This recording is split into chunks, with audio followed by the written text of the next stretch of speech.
Hey everyone, it is Wednesday, September 30th, 2020, and you are listening to the MC Gamescast.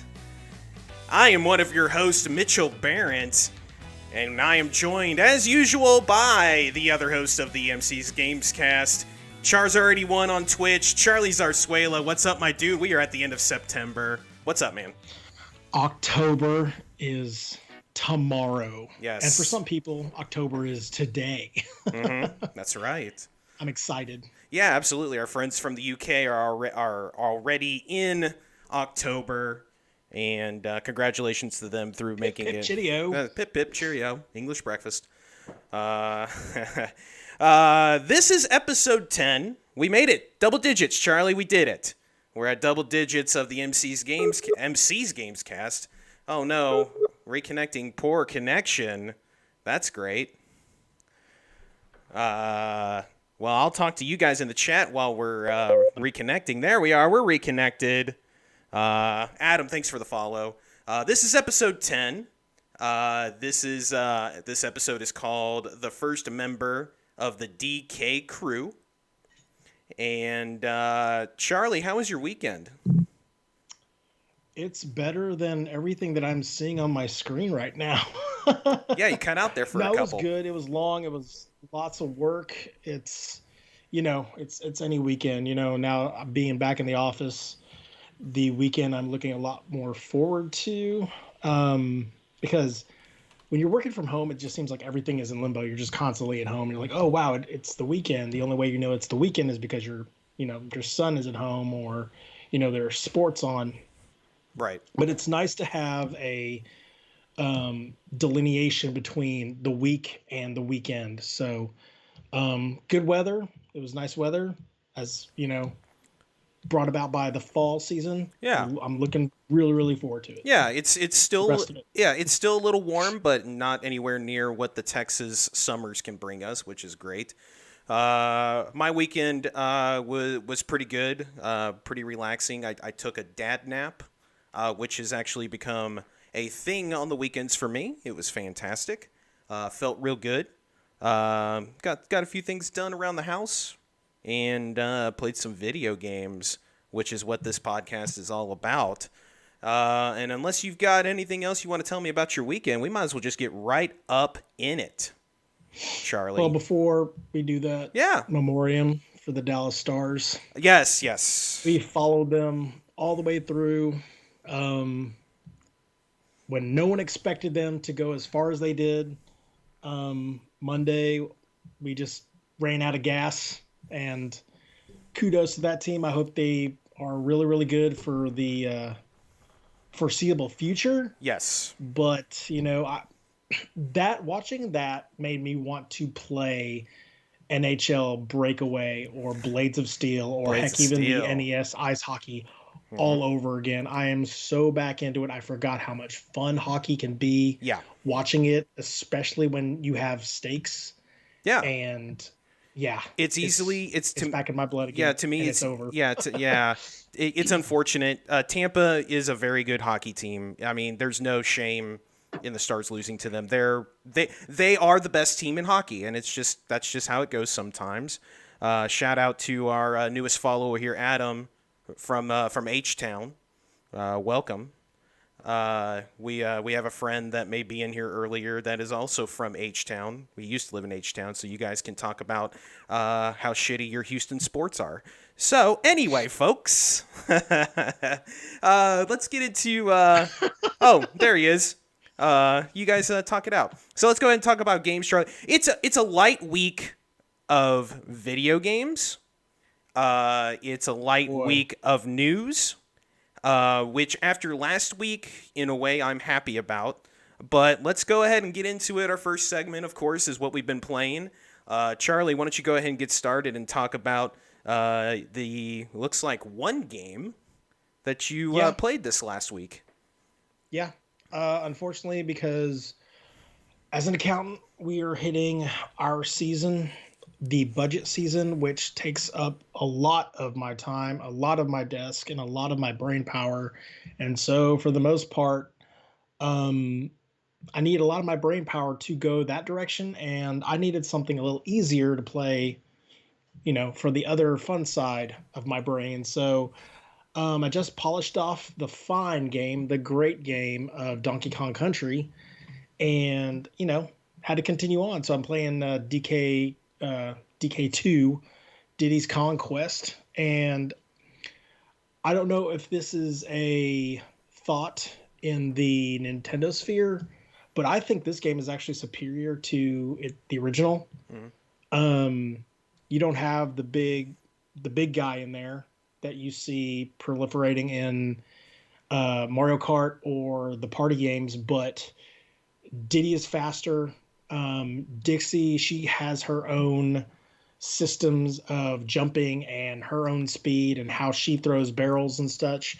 And because of that, the game is a lot more harder, a lot more challenging. It presents the first game. It's like Assassin's Creed 2 to Assassin's Creed. Donkey Kong Country set a precedent. It set the bar. This game raised the bar that much higher. Um, I finally remembered this one because, to be honest, I think I only beat it once, and it was harder. I played it a lot more because it was just like racking my brain trying to make these ridiculous jumps. If you watch my recent stream, I got hung. I mean, it was like lost levels Mm-hmm. with playing, on levels that like were the jumps have to be so precise, and even then, like you can get foiled easily by the numerous varied enemies that expand upon the first game. It's a lot of fun. Like I'm so glad I kept my Wii U. I've been literally like chomping at the bit to try to find a Switch. Mm-hmm. Can't. That sucker is endangered. The elusive white elk The of the elusive. Oh Switch. my god, yeah, it's the jackalope of the video game console right now. But I'm glad I kept that because it keeps my Nintendo thirst. Sure. I can quench it. Yeah. And so, like, You can get what I've you told need. you in past podcasts, I've tried to play the Super Mario Kart Tour game on my phone, and it's just not the same. It's No, not the same. of course not. I have, a decent library on the Wii U. I had a lot larger library on the Wii, um, but it definitely hits all the marks that I want in Nintendo games and Nintendo platforming. And, I'm looking forward to going on later this week and beating it because I've got a much heavier title to conquer Yeah. in Resident Evil 2, obviously. Yeah, and I think And it. I really want to devote my time because hell, it's freaking October, man. Yeah. It's scary It's stuff. Fright Let's get Fest, which let's, we'll get into that later, Charlie, because let's you get all and the kitty stuff out of the way. yeah, Come on, we man. you and I have some plans for the month of October. We'll get into that a little bit later. Yeah, that was a perfect game for you. Coming off this week. Real quick, just want to shout out Vigilant Rebel 7. Thanks for the follow and joining us for the MC Gamescast. We appreciate it very much. If you would go follow my dude Charzar81, my co-host here. And enjoy the show. Thanks for being here. Thank you to all of you Thank guys you. that are here. But getting back to Donkey Kong Country 2, I played a little bit of that game back in the day. I haven't played it since Donkey Kong Country. I've played it way more recently. So I don't remember anything about Diddy Kong's Quest. Like I don't. So it's been kind of nice to see that. And seeing further along past the first couple worlds, which is really the furthest I've gotten. It seems to me, and I'm kind of using this to kind of lead into kind of talking about the game. It seems to me that the boss battles are too long. They're a little they feel like the one that you had to do where you had to throw the barrels at the it was one of the earlier boss battles. The Um, sword Maybe you had to throw the TNT barrels at or the I know who you're talking the about. one where He's yeah, the the big big ogre looking club thing. guy. Yeah. Like I I felt forget like his name. it went way too long, and it could have been your standard 3 hits than 5 hits. Sure. And I only say that because his move set was very limited. There wasn't a lot of uniqueness to. It's not like you hit him 3 times and then all of a sudden he changed his tactic, because it was the same thing over and over again, and it Sure. just kind of felt like maybe it could have been 1 or 2 hits less. Um, what would you say to that? Well, so being so fresh off the first game, it was easy to see how easy the bosses were, until you came against Captain King K. Rule. I'm trying to remember his name, if that's correct. Yes. But I think when the creators went on to the second game, they wanted to make the boss battles a little more elaborate, a Sure. little more challenging. Yeah. That particular boss battle, to speak to what you were saying, there are a little minute changes in his jumping schemes. There's one where obviously when the jump shakes the ground and you're caught on the ground, you're kind of stuck there and frozen. So you're at the mercy of wherever he lands. Mm-hmm. And when it goes into like that second phase, that second form, I guess, um, he does a different style of jump where it doesn't shake the ground, but he just comes at you from a different angle. Sure. So Okay. watching it, I can see why you're saying that. Sure. Like you get so it's glued in the back of your head where you're like, okay, 3 hits, you're ready to go. Sure. They even do a teaser in the first game, which is kind of cool when you hit King K. Rule 3 times, and it's like, is it the end? And you go right back into a brand new Okay. boss battle with Like him. a second And half. Yeah. so, yeah, and I think they expand on that, because I think a lot of people liked it in Sure. this game. So, and I find it refreshing because, I mean, again, playing Donkey Kong Country so immediately prior to playing Donkey Kong Country 2, you can get tired of that really easily with the 3 hit scheme. Of course. And And so now you're like, okay, now I've got to climb across this lake of fire, or oh my god, like the one you were talking about. How tall is this ship? yeah, that's actually what I was going to mention. I thought the variety in that particular one, when you're facing the big bird on the way too tall pirate ship, I thought the Yeah, variety on that was great. You hit them once, and then you have yeah, to maneuver your way up the netting to the next part. You have to avoid the ghost vultures, and then you can get a barrel and hit the. I guess it's a vulture, right? I assume. yeah, I believe it was. And so that, I thought that was cool because, yeah, all the boss battles in the original Donkey Kong Country were just the straight up. You hit them 3 times. It's the same pattern, though, pretty much the entire time, save for the king. Um, and you're right, and I should have prefaced it by saying that, yeah, of course, you playing it, some of those boss battles may feel a little different than us watching it. I mean, that's true of yeah, Cuphead. And yeah. we have a different Uh, perspective watching you play Cuphead than you actually playing it. So yeah, I don't like the music as much in this one as the first one. The first yeah, one is more, it's less memorable. yeah, I less agree. memorable, but I do agree, just in watching, that they do expand upon it, and having Dixie, Hmm. adds that new layer of control and strategy. I think that's cool. Yeah. I will be interested to see you play Dixie Kong, the third one, because I've never seen that game, let alone played it. I think I've played through one level of that thing, Exactly. and probably after this one, because I'm damn near at the end of this game. God, I didn't realize how short these games can get. I mean, especially when you're trying not really trying to 100% the entire thing. Yeah. I mean, granted, I'm trying to complete the levels as I go along, but I'm not going to go back and repeat anything. This isn't a 100% run Yeah. per se, but I'm definitely going to take a break to focus my time like solely on RE2 Yeah. because it seems like that's going to take me a while. Yeah, and it's perfect timing going into October, which, again, we'll Yeah. get to October in a little bit. We'll actually talk about that later, kind of in the topic of the show area, Yep. what our plans are for that.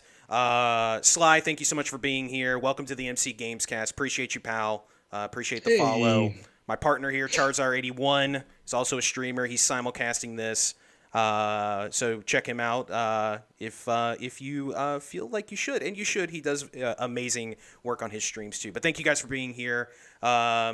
So do you have anything else, Charlie? I'm sorry, I didn't want to cut you off. I'm just kind of going by what the run sheet Other says. than a Monday night venting of doom, that was pretty much it. Right, I and I missed all of that because I it, was I was streaming. I didn't realize you were doing it until you were already almost done. I had a rough day at work, and it was Mm-hmm. like I need to kill things. And being so fresh off of Doom, my favorite game of all time from the '90s, I was like, let's kill things with a really really hard reverb metal, Oh um, yeah, just fast paced action. And yeah, Doom from 2016 was it. I've yeah, yet to pick up Doom Eternal, but yeah. when October's all said and done, I've got some things coming Oh up yeah, down the pipe. oh yeah. It'll be fun. Absolutely, we always be planning. Always be playing, always Al be dooming. Always be planning. Always be selling. Always be promoting. That's the three rules of life. Sure. Bam. Yeah. I was real confident in saying that. By the way. But anyway, so I have been playing one thing. Boy, you have. And Charlie, as you know, I take pride in being a variety streamer. I love playing a variety of stuff. I love mixing it up. I love playing different things. I love playing things that either make it easier to chat with my people or, just really depends on what I want to do that day. But in the last week and a half, I have pretty much become an exclusive Rocket League streamer. And the reason why that has happened is because I always knew they were around, but I never really messed around with them. I discovered just how great tournaments are in that game. Well, now that you're really good, Yeah, really good is relative. But yes, sure. I have gotten better at the game. I do pretty well in competitive. I don't play casual anymore. It's too easy. It's just I find it too easy. Oh, Yeah, humble brag there, guys. it's you. And look at me. Look at Wow. me. Casual's too much or too little for me. I'm like, I hit the ball once in this match. Oh. I scored 7 points and no, I still love competitive. I really do, but the tournaments add that layer of competition. Because when you're doing competitive, all you're really doing is chasing your rank. That's really all you're doing. But of course, you're playing tournaments. You're chasing championships. And so started kind of playing some of the custom stuff, but have really gotten into the daily Rocket League tournaments that they've started back up since it went free to play. And I am so hooked. I am Yeah. so hooked on tournaments.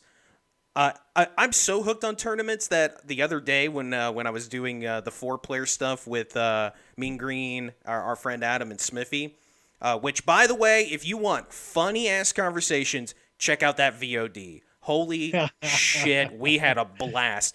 That I'm sitting here and I'm He's okay. awesome. Yeah, I'm okay sitting here doing 4v4 tournaments, chaos tournaments. That's how much I am into doing these tournaments.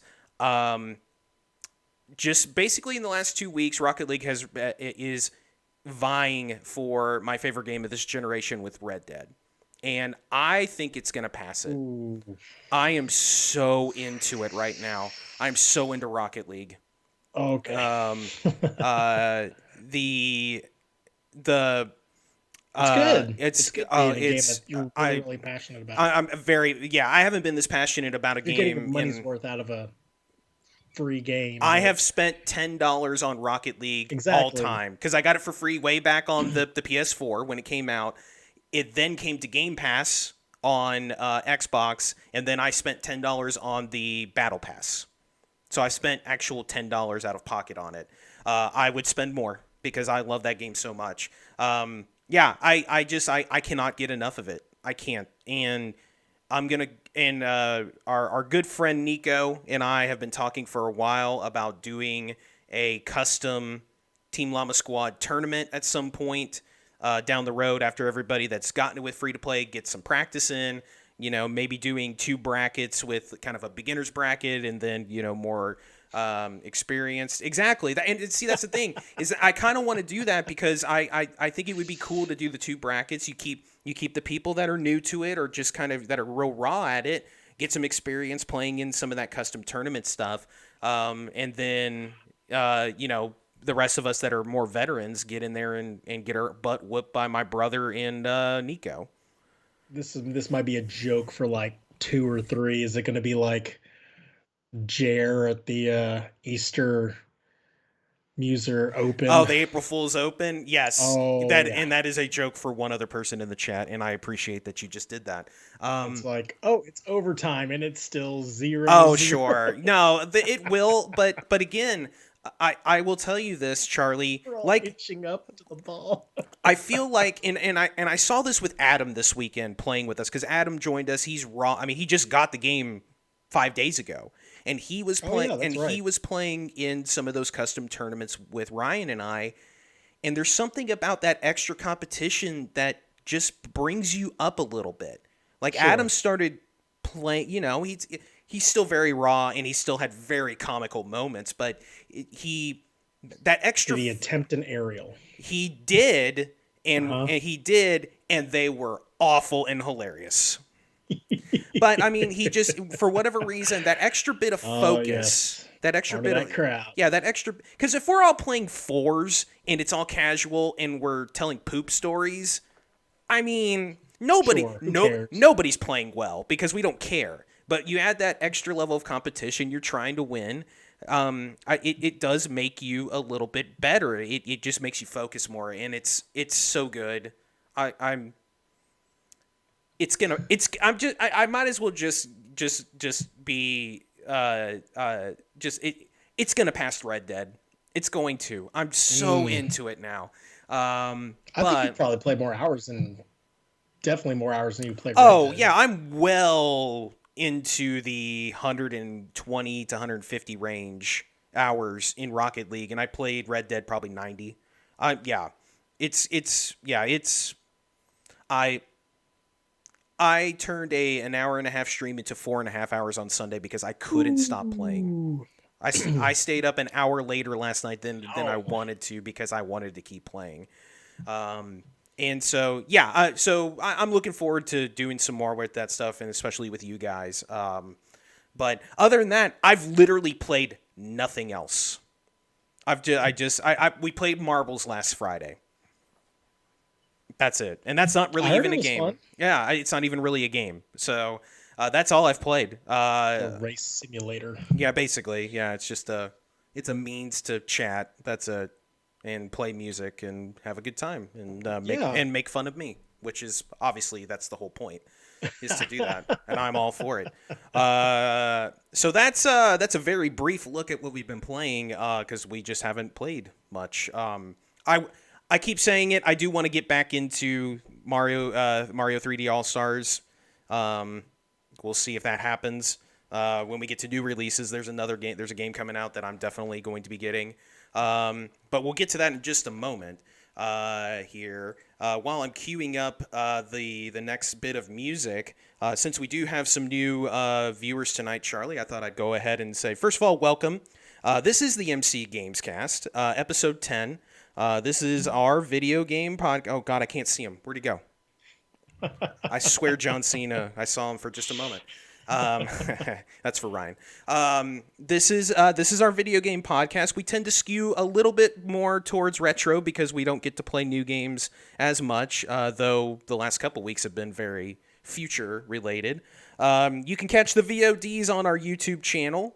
You could search on YouTube MC Gamescast. You could search MC Gamescast on every single podcast network imaginable, from Yep. Apple to Spotify to everything. So wherever you, I think we're on Audible now. I think yes, I believe you are. So you can scream at your Alexa to turn on the MC Gamescast. Alexa, Yeah. play the Dulcet MC game. tones. Yeah, exactly. Like So, echo. and for all those people that go to any of those, if you like what you hear, drop us a like, drop us a review, subscribe, all that nonsense. It helps us, and we love doing this for you guys, and we absolutely hope that you guys are enjoy what you're seeing and hearing. So, thank you everybody for being here. Yo. And Yes. yeah, absolutely. Charlie and I, this is the thing we look forward to the most every week. And so with that, we'll move on after we get all that out of the way. And now it's time for a very limited edition of the news. Limited, right. And we don't have much. We blew it out all last week. We Mm-hmm. absolutely 100%. You rat bastard, my Alexa just started playing the MC Gamescast. That's exactly what I wanted to have happen. Yes. It worked. Now you have to subscribe. Charlie. Alexa, order toilet paper. Yeah, Alexa, order ribbed dildo. Anyway, you'll thank me later. Charlie, why don't you go ahead and get us started? Speaking of Amazon, Charlie, why don't you get us started with the news? I love Amazon. You know me. I live on Amazon. Yeah, so do I. So our news, Amazon Prime Day was recently announced. It's going to be this year on October 13th and 14th. And pretty much regarding this podcast, we're all looking for the video game deals. Who knows whether they're going to have something in regards to the PS5, the Xbox Series X or S. Pretty much think they are going to. We're still kind of in the dark as to whether demand is going to catch up with supply is going to catch up with demand, because it seems like, obviously with all the pre-order fiasco that was happening in the last couple of weeks, everybody is wanting a video game. And so what's better than getting a new video game console is getting a new video game console in a bundle for a very, very comparable price. So we will see when that happens. There's also kind of rumors that, there might be some Switch bundles that are going to be available. We don't know yet, but we do know that it's going to be on October 13th and 14th. So save your money up. So you think 2 weeks? You think they'll do another? Amazon will do another pre-order session during Prime? It's going to be one of those like, hey, you better pre-order now, and then all of a sudden it's all gone. Sure. Kind of event thing. So okay. There's going to be PS Plus and Xbox Game Pass deals. I'm pretty sure that they're going to hammer that in along with Prime Day. Yeah. And you can sign up for a free Amazon Prime trial. Hell, I guarantee you, I have saved so much money, like in regards to shipping and stuff. It's great. So yeah, in you talk about a perfect time to offer a discount on those two services, Game Pass and PlayStation Now. Like, just perfect timing, a month out from those consoles. Hey, why don't you, instead of $15 a month, it's whatever, it ends up being way cheaper, $10 a month or whatever, get in on getting a bunch of games for both of them, to start your collection because, admittedly, and we'll talk about this later in the mailbag, admittedly, there's not a lot for both consoles. You've got some third-party stuff and on the Sony side, some limited first-party stuff, but you can get in on those two great services and have a bundle of games to start playing. Let me ask you a question. Yeah. Do you, when you are approaching, say, one of those deals, do you approach it with the idea that you're like, hey, this pretty much equates out to $4 a month over the next 12 months. Let me go ahead and just pay the lump sum so I don't have to worry about it? Or do you just like kind of piecemeal it, like maybe 3 months here and? See, I'm really bad about looking for sales like that, but when they do come across, like every now and then, Xbox would do the, hey, get the 3 months of Game Pass Unlimited for $25 or whatever the deal is, like where you end up basically what amounts to you get a month for free. If I do catch that, I will do it, but for the most part, I generally just keep my renewal thing on my Xbox, and then because it'll automatically shut off if I add a 3, 6 month or 12. I will say this: I will probably during Prime Day look for that, and the same for PlayStation Plus since I've got it right now. Excuse me, Jesus. And sorry about that, everybody. But yeah, no, for big sales like this, I tend to look at that stuff. Same thing for because one of the things that you don't see a lot of through anywhere else aside from the two console shops is digital stuff.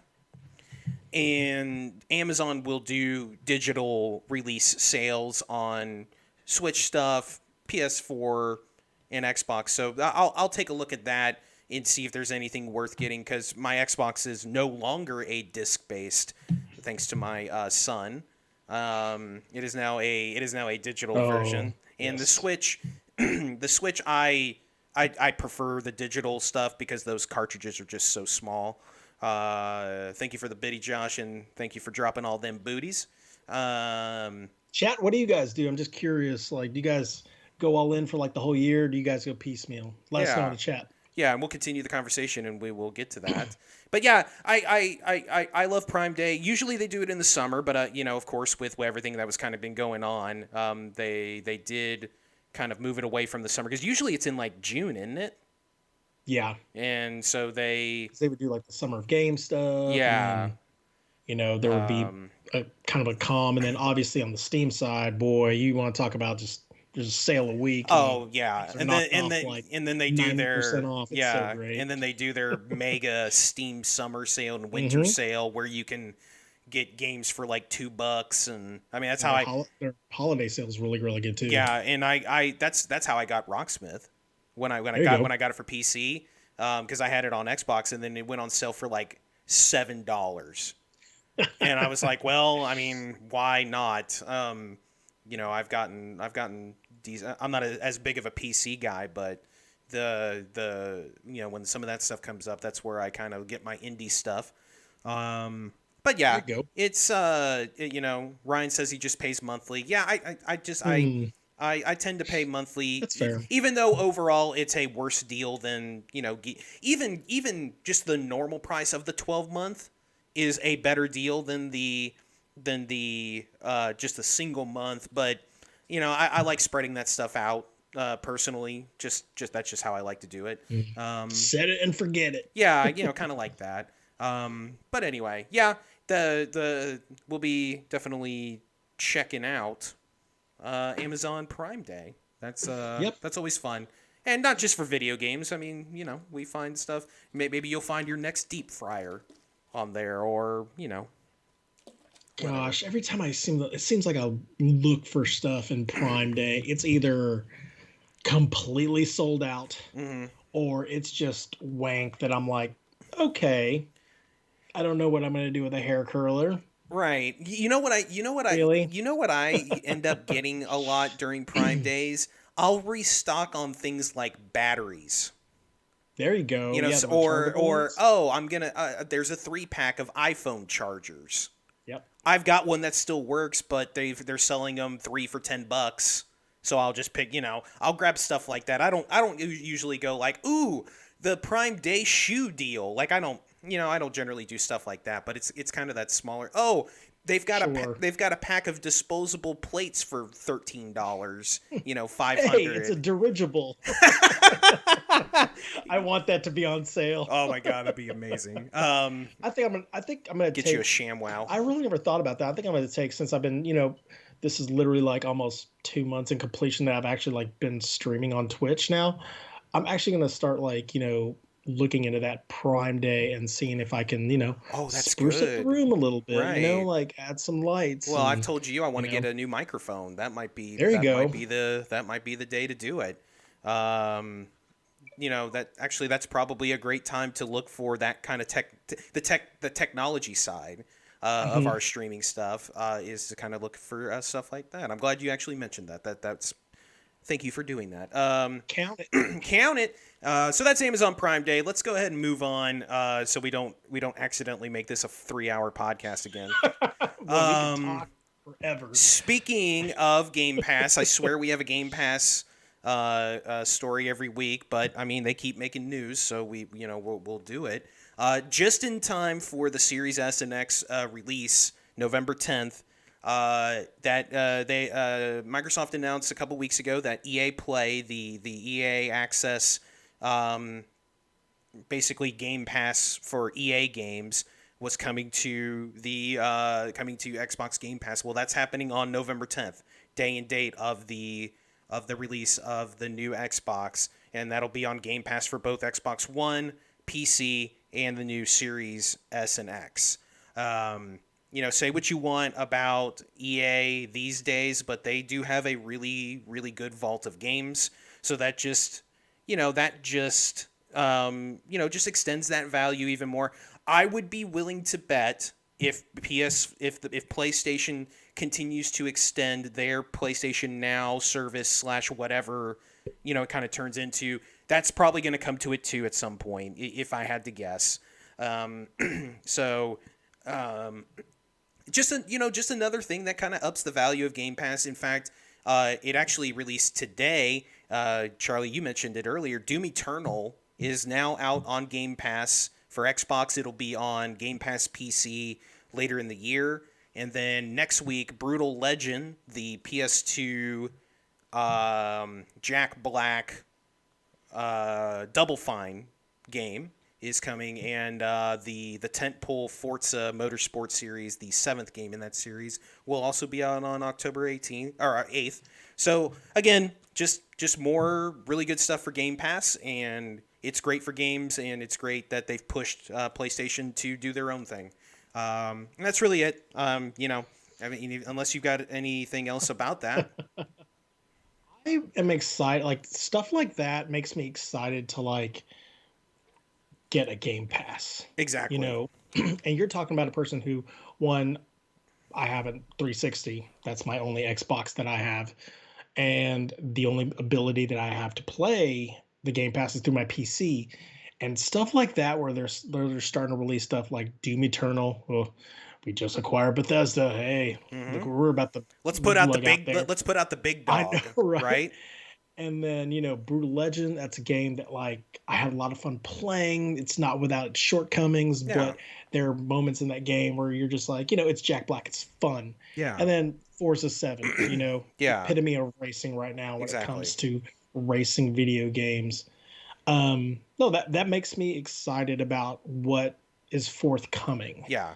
And I will say this for you as a person that does play a lot of PC, um, where Game Pass PC is right now is really, really good. I have it as part of Ultimate, and the games that are on that are there's a lot of really good PC games on the PC side. And that Microsoft Flight Simulator came out day and date. You're gonna have Doom pretty soon. I mean, they put a lot of new stuff on there, and I think the coolest thing, you kind of hit it on the head with talking about Brutal Legend and Doom Eternal. You have your new stuff with Doom Eternal, relatively new, and then you have your stuff Last that year, I mean, so yeah, so pretty new, yeah, and then you've got your older stuff like your Brutal Legend, where you can kind of go back and was that 18? No, it no, was that was like, this year. dude, did I March? Yeah, Wow, that's this year. that's right. I Man, had to think about that. I hey, was like, wait a minute, it was a you know lot what sooner else? than You that. know what else was this year? Animal Crossing. I feel like I haven't played that game in 2 years, and that came out. You know what? That came out the same day as Doom. That was Yeah, same day. that's right. So you get that new stuff, and then you get that old kind of nostalgia stuff with the Brutal Legend. And again, Wow. I really hope PlayStation, with their Now service, does that with their entire library going all the way back to the PlayStation. The original PlayStation, and like Nintendo does with their stuff. Yeah, all that new stuff is fantastic, but sometimes you want to. I wonder what Brutal Legend is like still. Does it hold up, or is it sucked now? Kind of like that stuff. I think that's cool to be able to have that stuff, and Game Pass is offering that in a big way right now, and I hope that Sony follows suit. Well, I would love to see a side by side hypothetical model in regards to what PlayStation is doing. Like they're still releasing games versus the Game Pass approach, Mm-hmm. and just seeing who wins out. Because if you were to tell me back March, save let's not worry, regarding like pandemic wise. If you had told me back in March, I was like, hey, save your $60. If you just do Game Pass, Mm, you have a whole library and the sucker comes out, yeah, a few months later. I can wait. exactly. Especially like, like for college students or high school students who like, they don't have money just like throw around, or, Exactly. parents who are just like, hey, here's $60 or going to be $70. Right. So Well, I yeah, mean, it'd be interesting to see from like, I guess from obviously from our perspective, we're loving this, but from their business standpoint, it's like, well, we're selling our, series X and S now. How much of that though is outweighing the fact that they're selling, I mean, I would imagine like they're going to be selling less units, but they're getting more subscribers. It's like the Disney Plus, exactly. approach. Yeah, and again, one thing that is going to be a big thing for Xbox, and it's the very reason why they made the purchase of Bethesda, is with having Bethesda day and date with that stuff. If they can get their first party game output in the quality department high, at least competing with what Sony is doing, then we've got a contest. If it doesn't get there, if it stays the way it is, then you're talking about, okay, then you're going to have this separation where, I mean, there's a reason why the Xbox Series S exists. It exists exactly for the people that are college students that don't really have, unlimited funds. They go buy an Xbox Series S, they get their Game Pass, they've got hundreds of games to play. Yeah. That's where that comes in. And but if they are able to leverage the Bethesda deal in a big way, and if Rare starts putting out big games, if the internal, if Fable 4 or whatever it's Fable ends up being, a Fable. game changer, if some of the other first party stuff ends up being really good, especially in comparison to what Sony's putting out, then it's going to become a big thing, and it's going to pressure Sony to really think about God of War Ragnarok is going to come out day and date on PlayStation Now. That's not going to happen, but that's the example.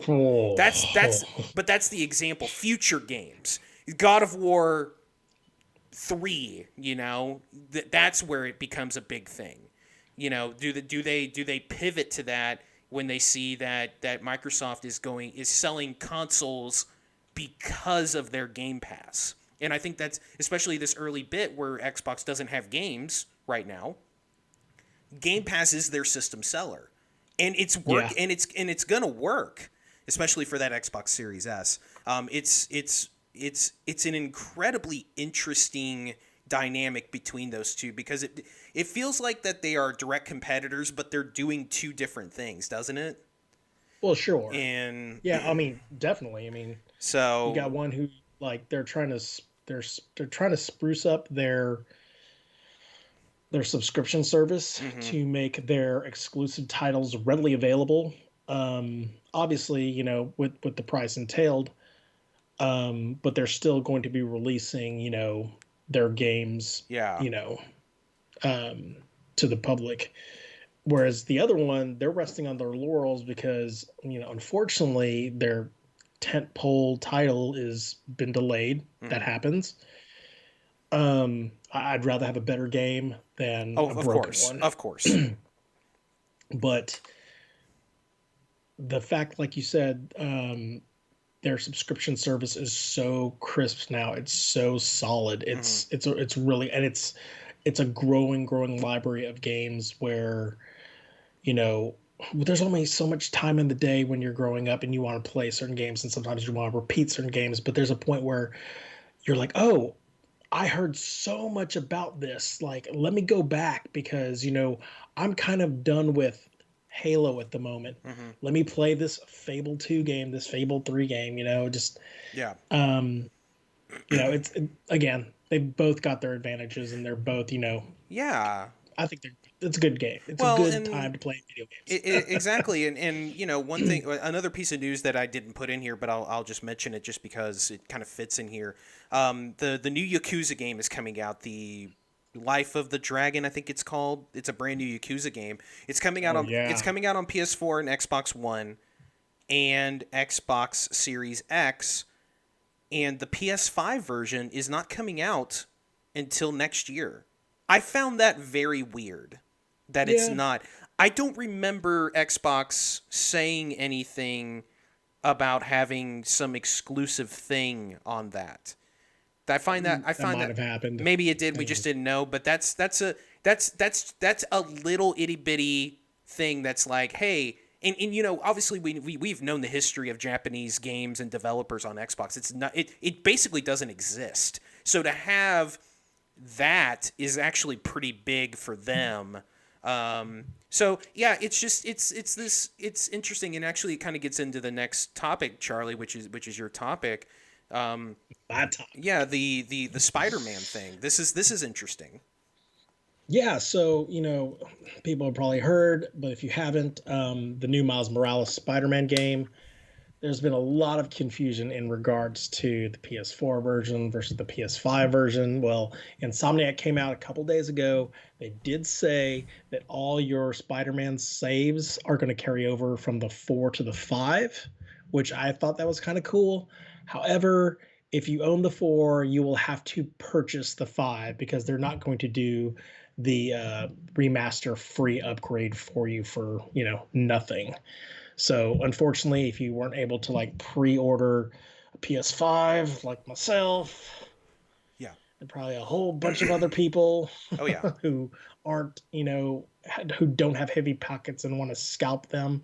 Yeah, I know that you guys did that. That's a bunch of bullshit, but um you'll have to pay for, another copy. And if you want to play Miles Morales Spider-Man like on release date, you're gonna have to play it on the PS4. Yeah, and then So if you want to play it then on PS5, you have to pay to do yeah, that as well. And also they are doing that remaster of of Spider-Man yeah, itself, and you do have to pay for the upgrade for that. You don't just get it. And there was some interesting news about that Spider-Man PS4 remaster. yeah. It's so weird. Like, so Peter Parker looks different, It's a whole different model. It's weird.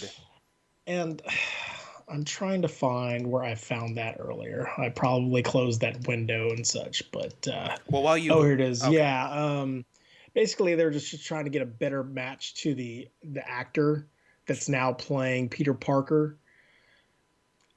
I don't know why they couldn't have pulled the other actor back in, I don't know. but It's weird. you know, it's one of those things though where when I first started playing Marvel Spider-Man, was it 4 years ago? It took me a second to get used to because I was so used to Tom Holland. Like I mean, with the change of the guard, it's like you get used to. Oh gosh, before Andrew Garfield, why Oh, can't I think of his name? Toby Maguire.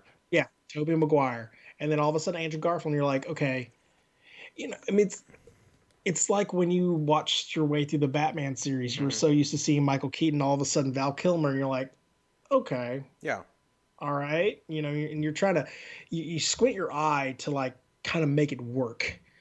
And then it does, I yeah, mean, obviously, it depends on the writing as yeah. to whether, certain products work or not. We won't, we won't talk about Batman and Robin, but I did that same thing with this Spider-Man. Like, and after time kind of went along, and you kind of sutured yourself into the video game, you were like, you accepted him as the new Peter Parker, Sure. and the story was written well. The voice acting was done, perfectly. The way the actors interacted with each other, it was good, and it was just like, okay, you're my new Peter Parker. So I think there's going to be a learning curve with this new Peter Parker if you want to get the remastered and everything like that. But again, I think it'll be accepted because all in all, when at the end of the day, he puts on the mask and that's who you play as. you know. Sure, and yeah, like when we were kind of talking about it a little bit earlier, I said it's weird that they're doing it for this, and it's weird that they just didn't do like a full upres and reskinning of the original Yeah. character. But again, it kind you see, and I wonder, because it's an individual character, people will get over it easier, because I still can't get past the Avengers game and how those characters look. Yeah. And again, I get it. It was comic book heroes first, Yeah. but we've had a decade of the MCU, Yep. and you have in your mind what those characters look like.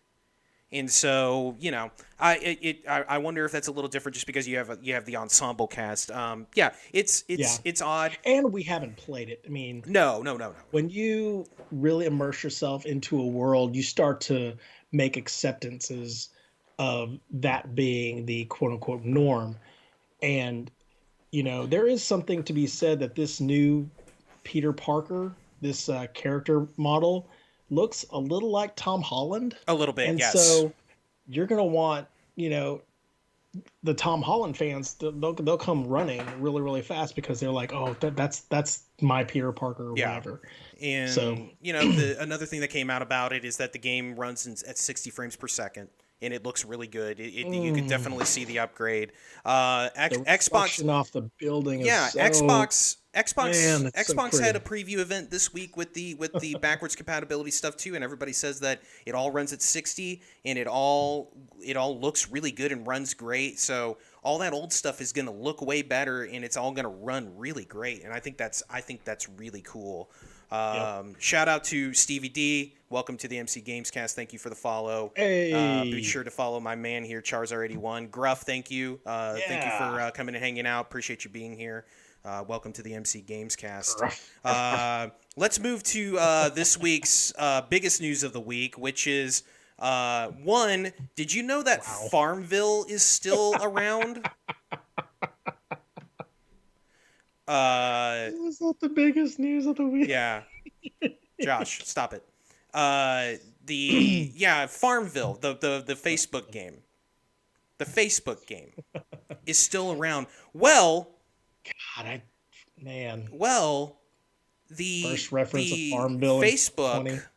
Facebook is going to be really closing that game down at the end of the year. Zynga is going to close that game down.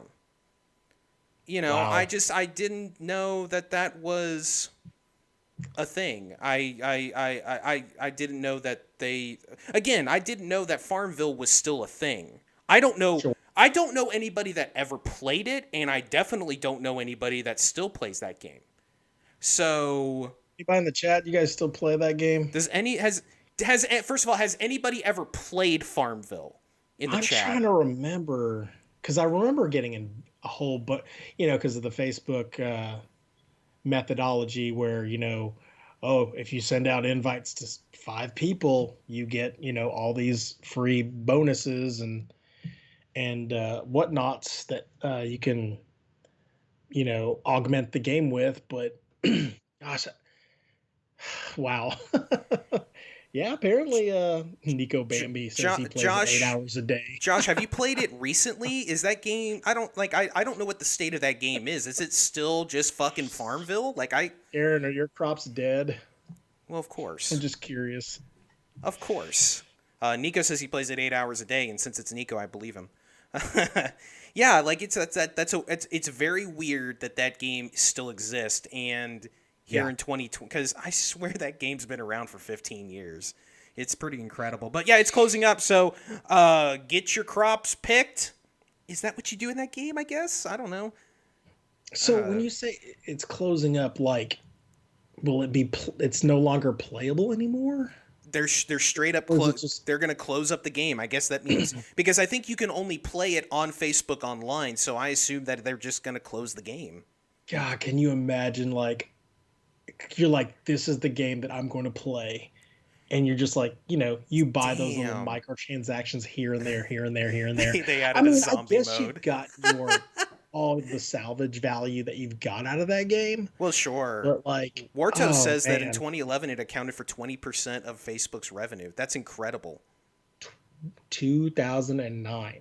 It came out, but 2011, 20% of Facebook's revenue. That's incredible. That's I mean, when I knew it was big. Iron Man came out. Yep, that's what you do. You equate everything to when an MCU movie came out. So, Hey, I got to pour one out. This is the first year since like 2008, no MCU movie at the theaters. it'll be fine. The movie that was coming Makes me out is not sad. going to be that great. Ugh, I have no interest in Black Widow. Anyway, ugh. we'll get to the MCU later. We got a question about the MCU. Because you don't like women. Yep, that's right. I hate women. I don't know where I got that drop. That was like, Yeah. God, that was a 94.5 The Edge drop. R.I.P. The Edge. Yep. Back when it was 94.5. Nick, Ryan, and Julie. That's right. Oh, jeez. All right, we got to move on before we get sad.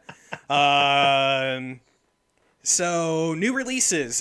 Charlie, go ahead and start us off because you might be the only one that might care about this game. No. So The Walking Dead Onslaught comes out or came out yesterday for the PS4. Mm-hmm. That's all I got.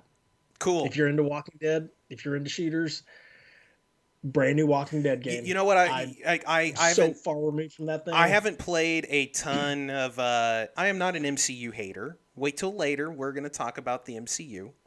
I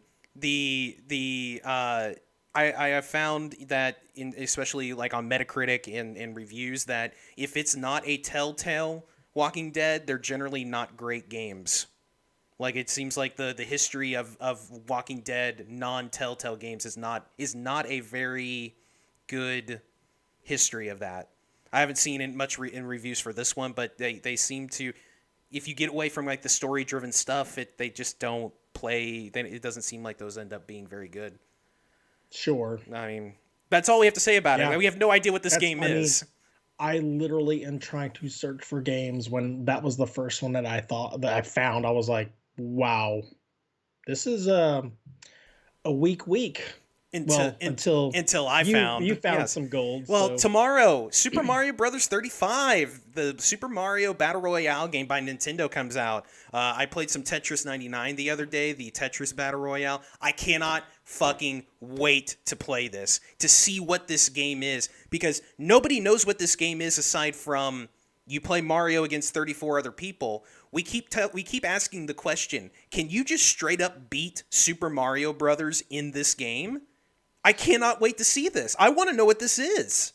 I'm sure there's some document out there that if we just Googled it, we would find it. But I really like the dialogue back and forth between you and I regarding what this thing could be. I know. Because it's just the realm of, it's like when Mario Maker first came out and all the realm of possibilities just filling your head. Right. And then combining it with like, one of your favorite games, Tetris 99.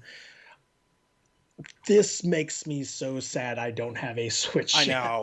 I wish you had one so we could play this together. Like we could play this. It's crazy. Like one, I love that Nintendo is doing these little dumb things like this, taking their existing things. We saw it early with the Rabbids game, that they're doing these things that are kind of outside of what Nintendo is kind of known for. And they made a Tetris Battle Royale game, and now they're making a Mario Battle Royale game. It's kind of crazy. I need to know what that game is. The Battle Royale is alive and well, folks. Charlie, don't look at the chat. Don't look at what Aaron said. Oh, shut up. You are a liar. She told me that last week, and I didn't have the heart to tell you. Where's the follow button? Right. Mods, can you please ban Aaron? No, don't do that. Yeah, I cannot wait to see that. Like in terms of like games that come out this year, that's the one I'm most interested to see what it actually is. I can't wait to watch people attempt to beat that game. Oh no, don't do that. A timer out and an untimer Oh out. man, that was funny. Yeah, so that's really cool. That's out tomorrow. That's basically out in 2 hours. So I can't wait to see what that is. It's not how you spell stalked, by the way. Uh, I'm upset. I'm really mad now. well, You know how much gas I burned to try to find that thing? you're unblocked, Aaron. Don't worry, Yeah, you're you're unblocked. unblocked. But that's not the only big release. It's actually a pretty big week, Charlie. This one you've been looking at. What's coming out on Friday? Crash Bandicoot. Did I say that right? You you you said That that weird. really came out of my mouth weird. You Mark said that that. weird. Yeah, you said that really weird. Crash Bandicoot 4. Yes. It's about time. Yeah. This looks neat. When I saw that featurette in like the Sony Play Nows and leading up to, you know, now, that was the game that they were showcasing, that and Ratchet and Clank, which, was showcasing the engine of the PS5. And I'll admit, like, I've been watching the Shima stream Mm-hmm. with his Crash Bandicooting. Why am I saying that weird? I don't know. Um, I like that, Nico. Crash Bandicoot. Uh, I don't know what's wrong with my mouth. Um, You're doing great, buddy. that game though looks like something because, when that came out, I wasn't really into platforms at the time. That just happens. This game though looks like something that it looks so pretty. Yeah. The graphics look so sharp and it looks so crisp. Um, it looks fun Yeah. too. It looks like a game that that's a game honestly like that is a jump off point if my son were like a skosh older and he wanted to play like a platform game. Exactly. I don't have a Switch like some lucky people do in the stream do, but if I got Crash 4 for him, he'd be like, "Oh, this is fun. It's got bright colors and everything. There's a lot of callbacks to the original games, which I mean, it's all about time. There's certain points where it's a retro look at it from this perspective, where you look at the mechanical belly Mm-hmm. of how things were put together in the older levels. That one actually made me happy that when I saw the run sheet, I was like, oh yeah, Yeah. and It I immediately actually I think I saw the run sheet and I ran to my my PS4. I was like, oh, when is that coming out again? right. I mean, it didn't feel like it kind of snuck up the release date. It feels like kind of like it's just I think it's because it's at the very beginning of October that It's it one kind of of those it things where snuck we up. started talking about it about a month ago, Right. and then all of a sudden, like Xbox and Sony just start Xbox and PlayStation, Microsoft and Sony just started laying these mines and bombshells of like, hey, check this out. This is the release date. Hey, here's our new price points and everything. And we just completely it left our consciousness for I think it did. a Well, brief I moment in mean, time. yeah. And now that just like kind of like recovering from the aftermath of Yeah. the smoke is cleared from all of that. And Exactly. I think you're right. yeah, like you said, it just landed in our laps. We're like, oh, Well, that's today. Mario 35 also kind of snuck up too. We've talked about it before. I wasn't a huge fan of those original Crash games, but there's something about this though, for whatever reason, that I I I probably won't buy it brand new, but I feel like that's something that I would get later, especially if it gets good reviews. I think this looks really neat. I think what they're doing with it looks really cool. Um, and I hope it's really good. I haven't seen any reviews for it yet, but I hope it's really good. Yeah, me too. That'd be really cool. The final release, and hopefully this makes Josh happy because I think this is the one he was talking about. Star Wars Squadrons that comes out Friday too. Another one Star Wars. that one kind of snuck up too. That is the $40 Star Wars game. That is it seems like it is a spiritual successor to those Rogue Squadron games from Nintendo back in the day on Nintendo 64 and not Nintendo 64, GameCube. GameCube. Okay. And It looks neat. It looks like it has story modes from both the Rebel and Alliance sides, and it has multiplayer. Dogfighting and things like that. Um, it's an EA game, so with any EA release, you're leery, and especially Star Wars games. Yeah.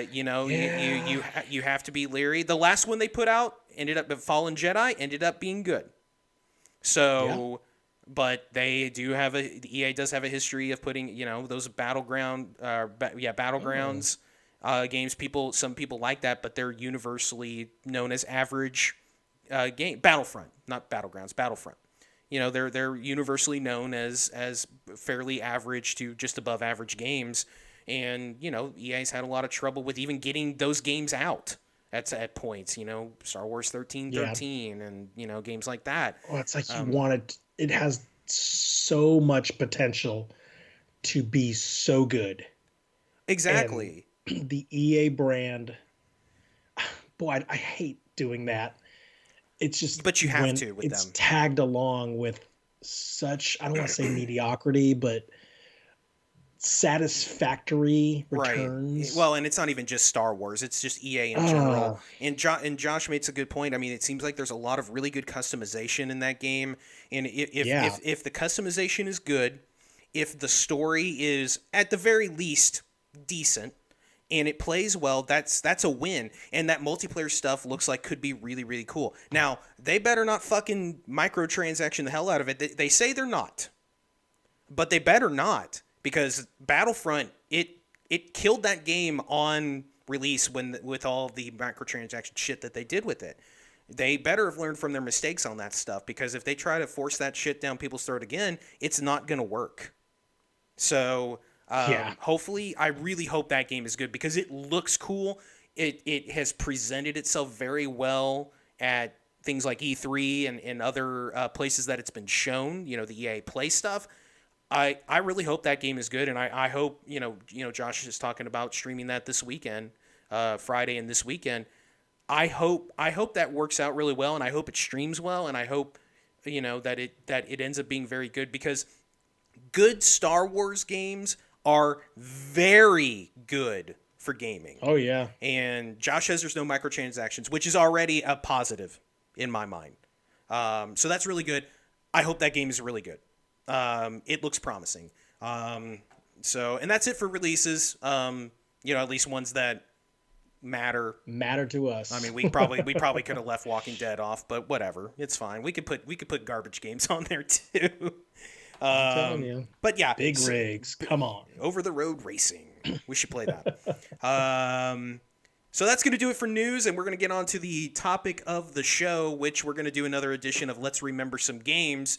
And before we get started, I just want to go ahead and let everybody know that we're going to do the same format that we did a couple weeks ago, where we're going to give 3 or 4 of our own, and then we want you guys in the chat to give us a couple of suggestions for games that we can talk about, that you would like for us to talk about. Obviously, hopefully it's games that we've played. Yeah, we want to get you guys involved in that. So keep that stuff in mind for a little bit later in the topic of the show. And so yeah, let's go ahead and just get right into it, Charlie. I'll give me just 1 second. Let me vamp for just a moment. Blah blah blah blah blah. I got to get the images all set up here. Why don't you go? Let's remember some games. As long as you're going, Let's remember some some games. games. Hey everybody, let's remember some games. You played them when you're young. You played them when you're old. Let's play some games. Okay, so do do do do do do. Charlie, as long as you're going to go in order on yours, go ahead and start, and I will get the image ready to go. Well, the first game I want to remember is this game that I played on my very massive Game Gear, which is funny enough, it's almost as big as my Wii U contraption, and that would be Columns. Mm-hmm. Now, if you haven't played Columns, you're missing out. Um, it's very akin to, so Tetris was the biggest like puzzle drop game going around. Mm-hmm. Nintendo had pretty much cornered the market on that. So Sega, as Sega does, they like to mix match with their own versions of, puzzle drop games. And this one was caught on really, really quickly with a lot of Sega fans.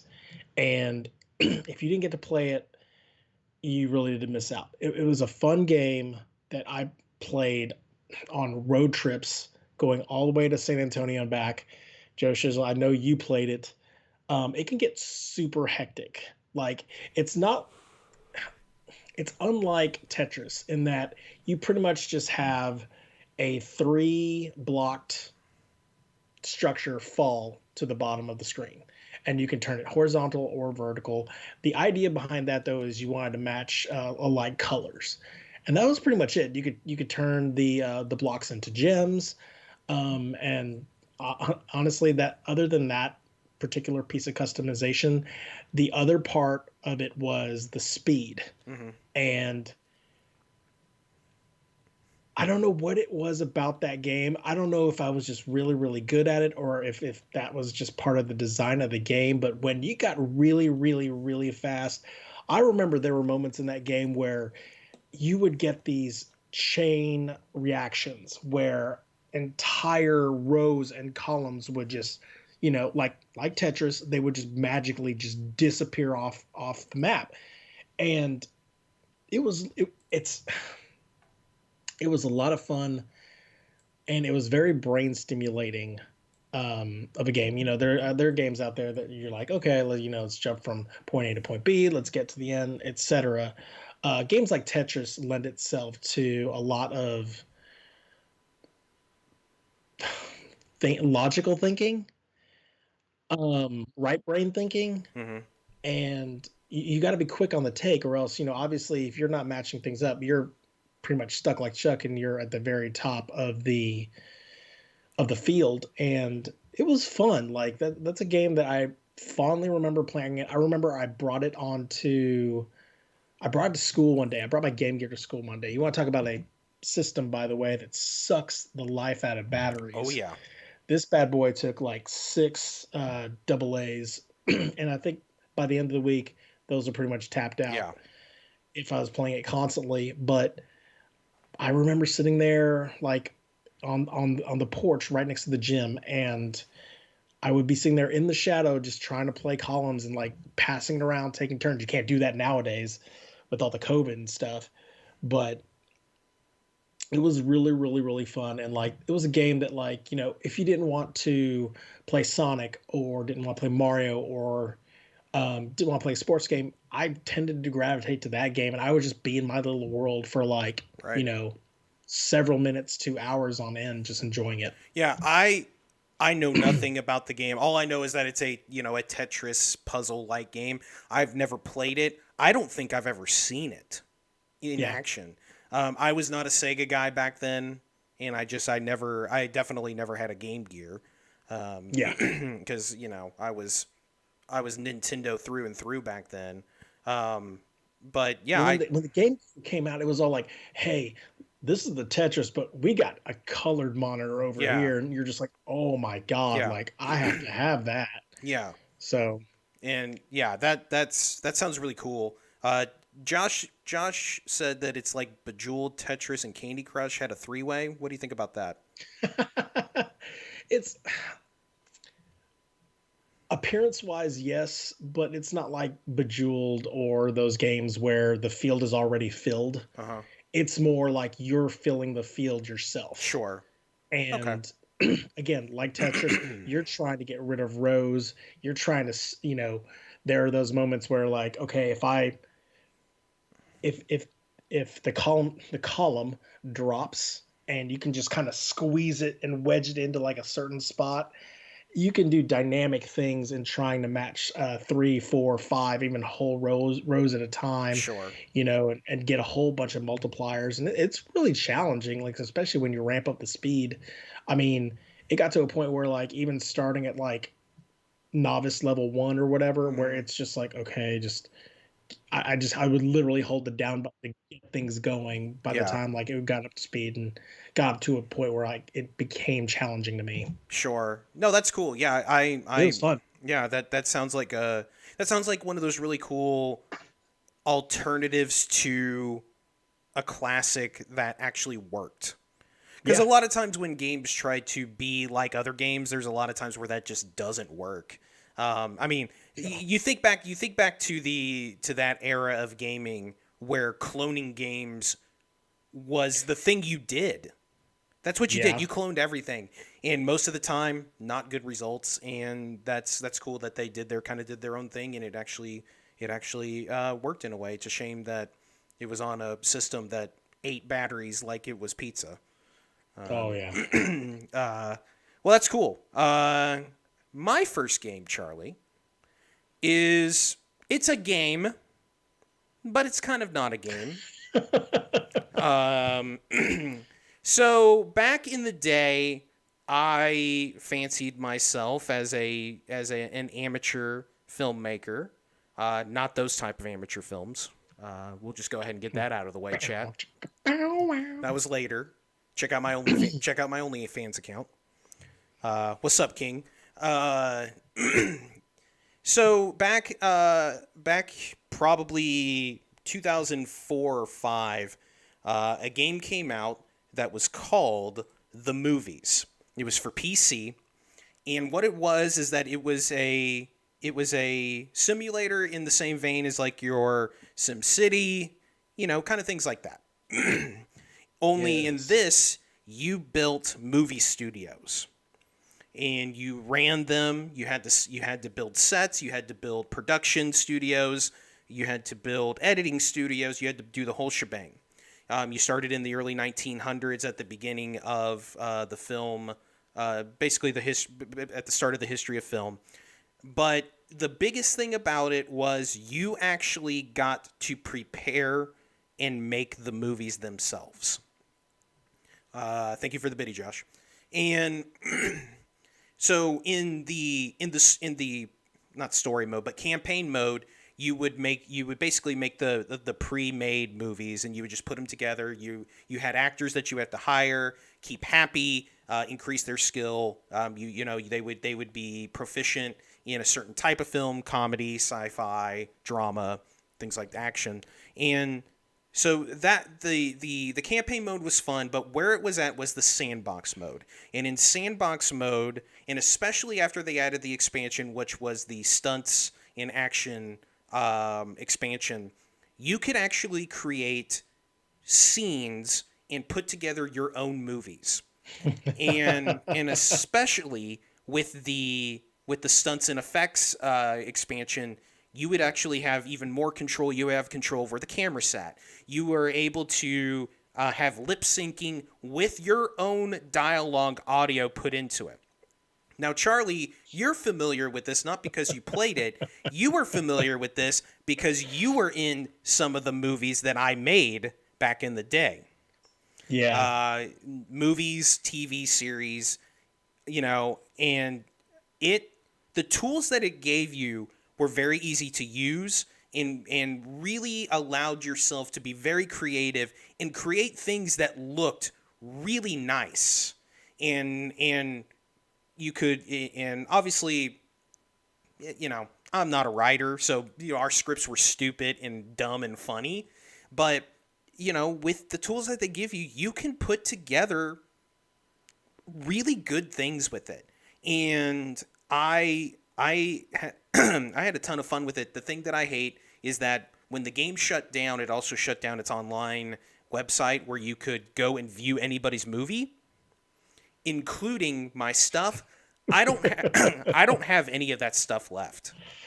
I Oh. would love to go back and view all of those little movies we made, the 48 series, the 24 parody that I did, and all that shit. Because that stuff turned out so good.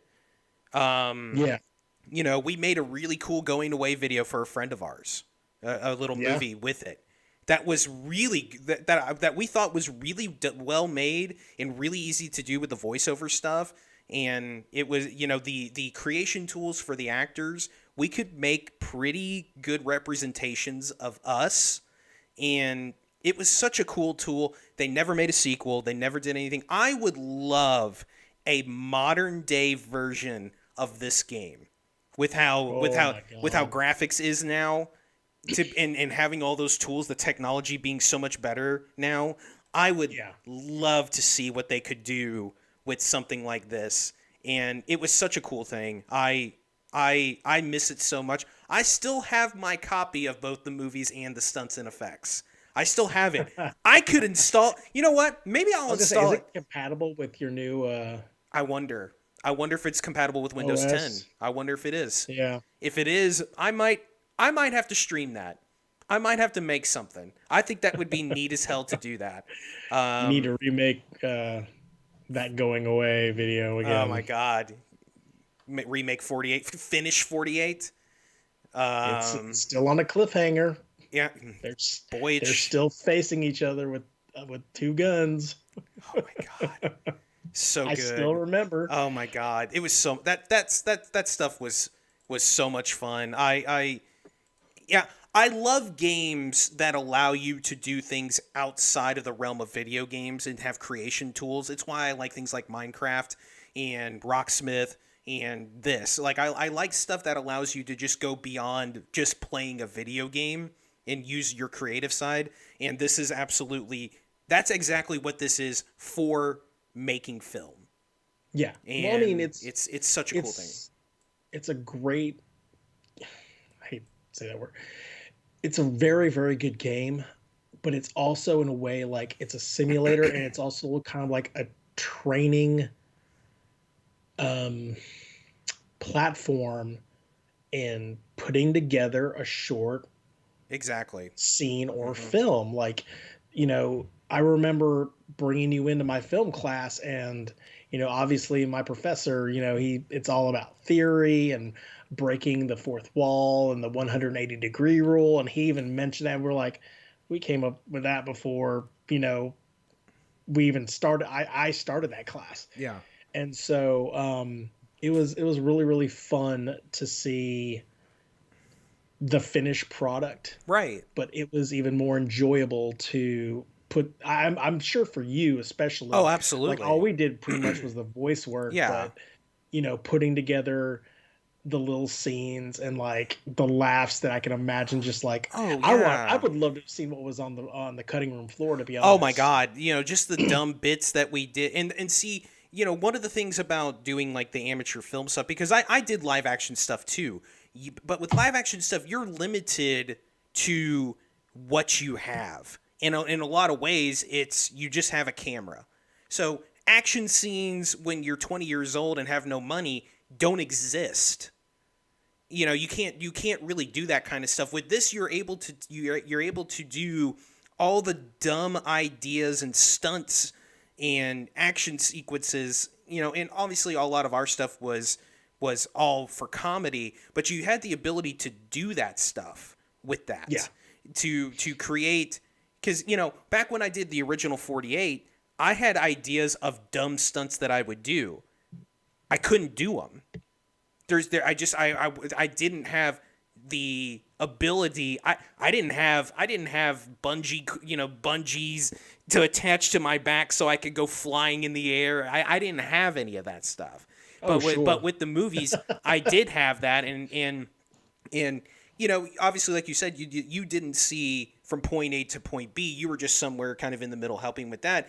But I would imagine it was really cool to see you do the dialogue and then see the scene that you're in with the dialogue in it. And it's like, Yeah. oh, he looks like he's really speaking the dialogue. Oh, he just got thrown back because of an explosion. Like, how badass is that? Like, it's such a cool little thing.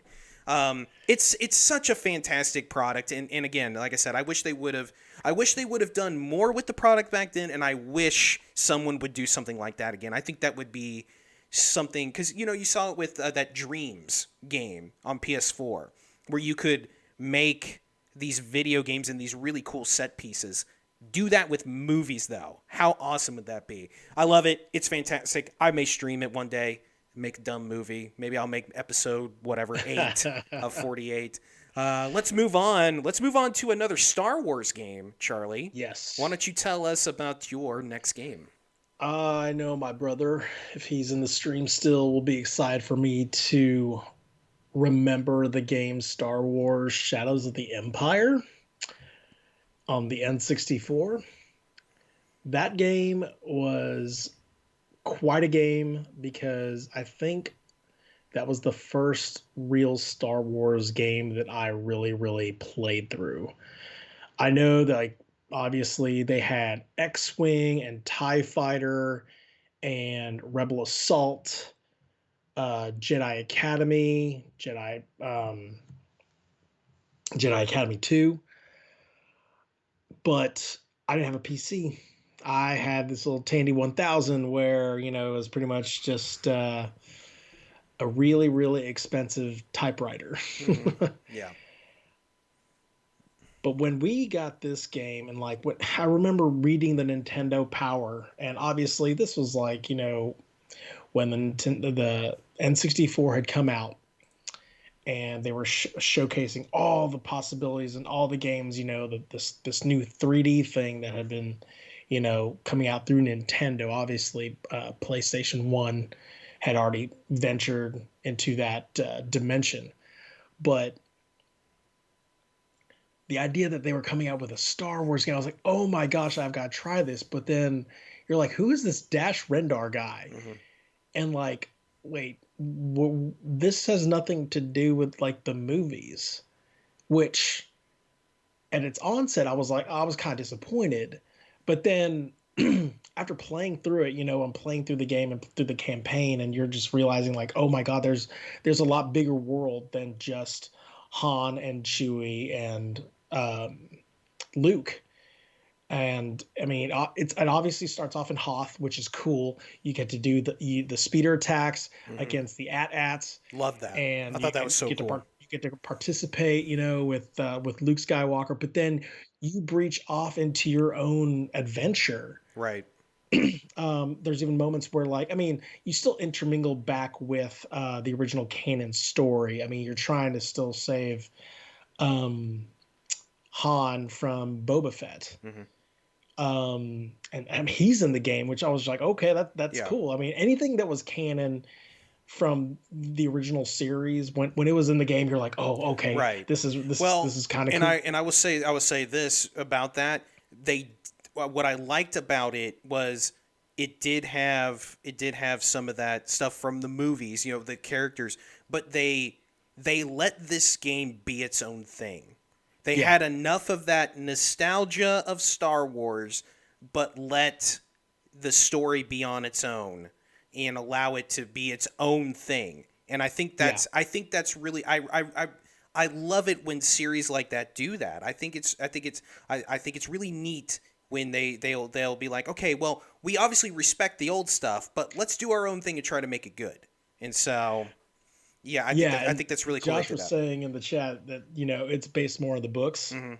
which I think the only book that I read was the one that superseded Jedi, Hmm. regarding the Thrawn trilogy, Okay. and that's pretty much it. But it was so, like, again, going back to it, being in that world, my first experience was really, really awesome. The gameplay, it's an N64 game.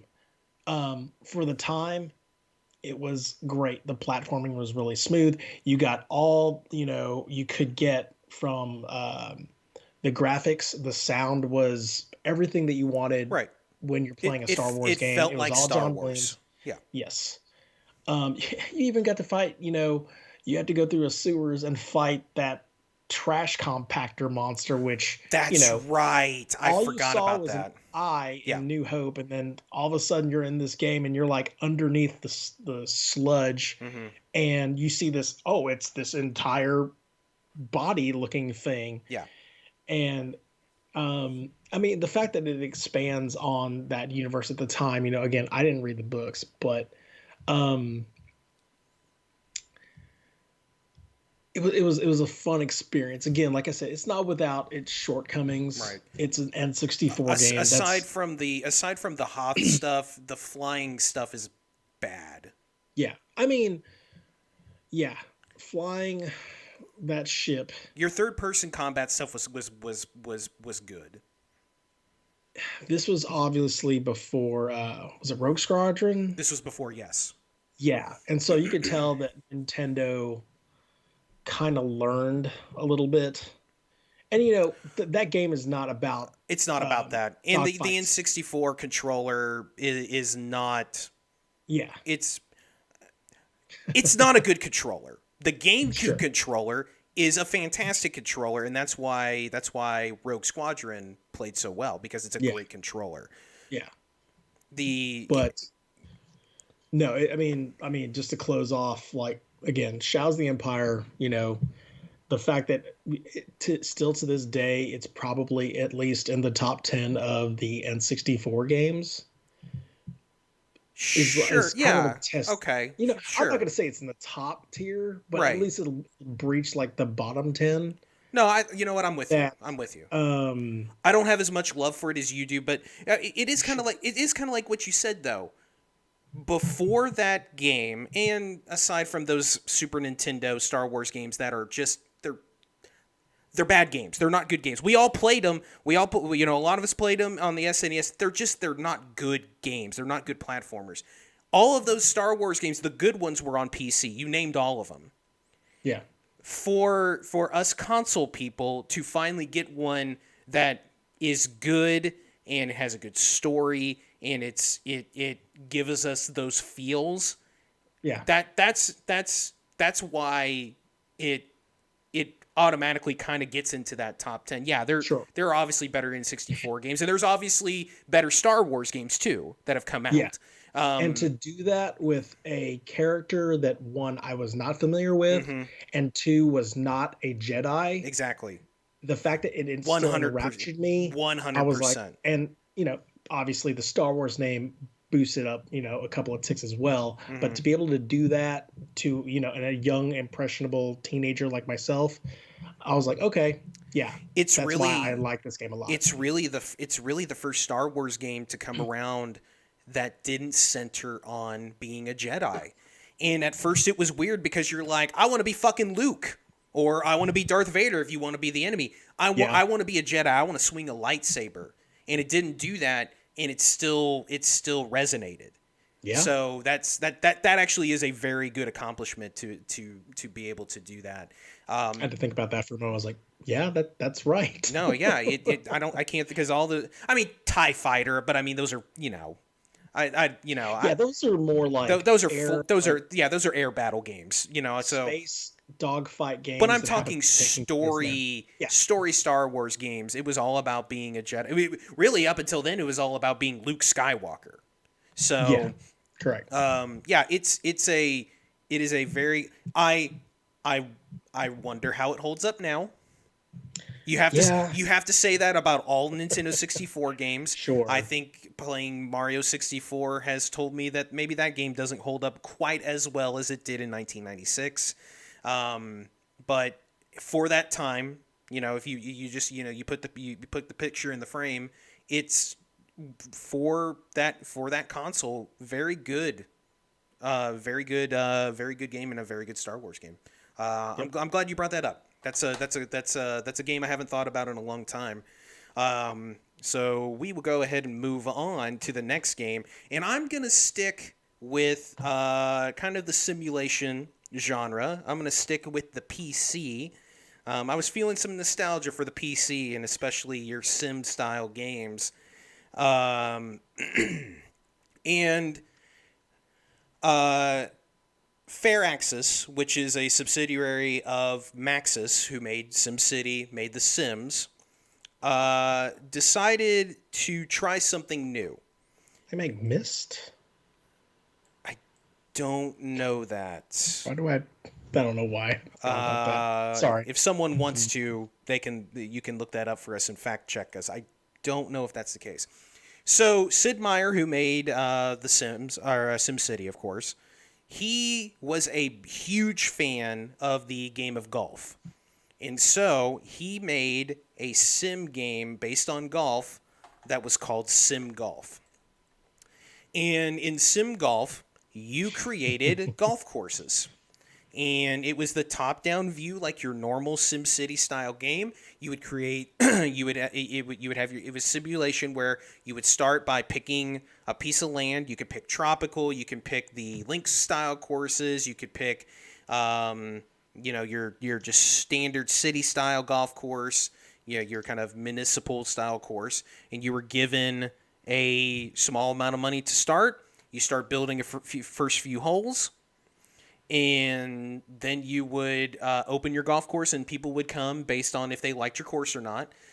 The thing that I thought was really neat is that you also would create your own golfer and you would actually be able to play these courses as well. It was a very, very simple game. You would have your golf clubs and it was based on distance was based on your level, and you would aim and you would click full shot, half shot, or chip, and you would hit the ball. It was really as simple as that. But the whole package together, and you would unlock special things, much like you do in SimCity. You could unlock celebrity homes to put on your golf course, and of course, when you put them on there, your golfers would walk by and be like, "Oh, there's so and so's house," and of course, they were fake names. They were kind of plays on real celebrity names. Like they had like a Steven Tyler version, but it was like Sammy Skyler or something like that. Something along those lines. But it was surprisingly deep. It was you could have tournaments at your golf course and take part in the tournaments and win money and use that money towards building your golf course. Nice. And much like SimCity, you had the terraforming tools to be able to terraform the land out there. You could create new water hazards and sand traps, or you could obviously dig out water hazards and create them into normal land and fairways. And it was a this is another one of those, much like I talk about with the movies, where I would love to see what a modern day sim golf would look like. With new fancy graphics and what that would look like. It's a fantastic game. You cannot buy it anymore. It's not available. And unlike the movies, because I don't know the answer to this, you cannot play it on Windows 10. I've Oh tried. man. I have tried. You have to basically run a dummy version of Windows like 98 on your Yeah. system and kind of go through the back end, which we all, of course, are trying to do. Go through the back end, and you can't. You have to go to great lengths to play it on a PC, a modern PC, and that sucks because that game is super cool. I think If it's you're trying to go through GOG, it's not on there. You cannot find it anywhere. Nobody. You can go on eBay and find people with disc copies, but they never made a digital version of that game. At least, I haven't looked in over a year. Maybe that changed, but as of a year ago, you absolutely could not get that game. Sim Golf is fantastic. I really do wish I would love to be able to tell you, hey Charlie, you should play Sim Golf, but unfortunately, there is not a way to play Sim Golf. uh, And that sucks really bad. So that's all I've got on that. Charlie, I'm going to set up this next one, and I'm going to allow you to start talking. And then because I'm an old man, I'm going to run to the restroom. sure. So I'm going to let you go ahead and get Talk to the started. chat. Talk to the chat and talk about your next game, which Oh, is. Sunstock. My next game is Hogan's Alley for the NES.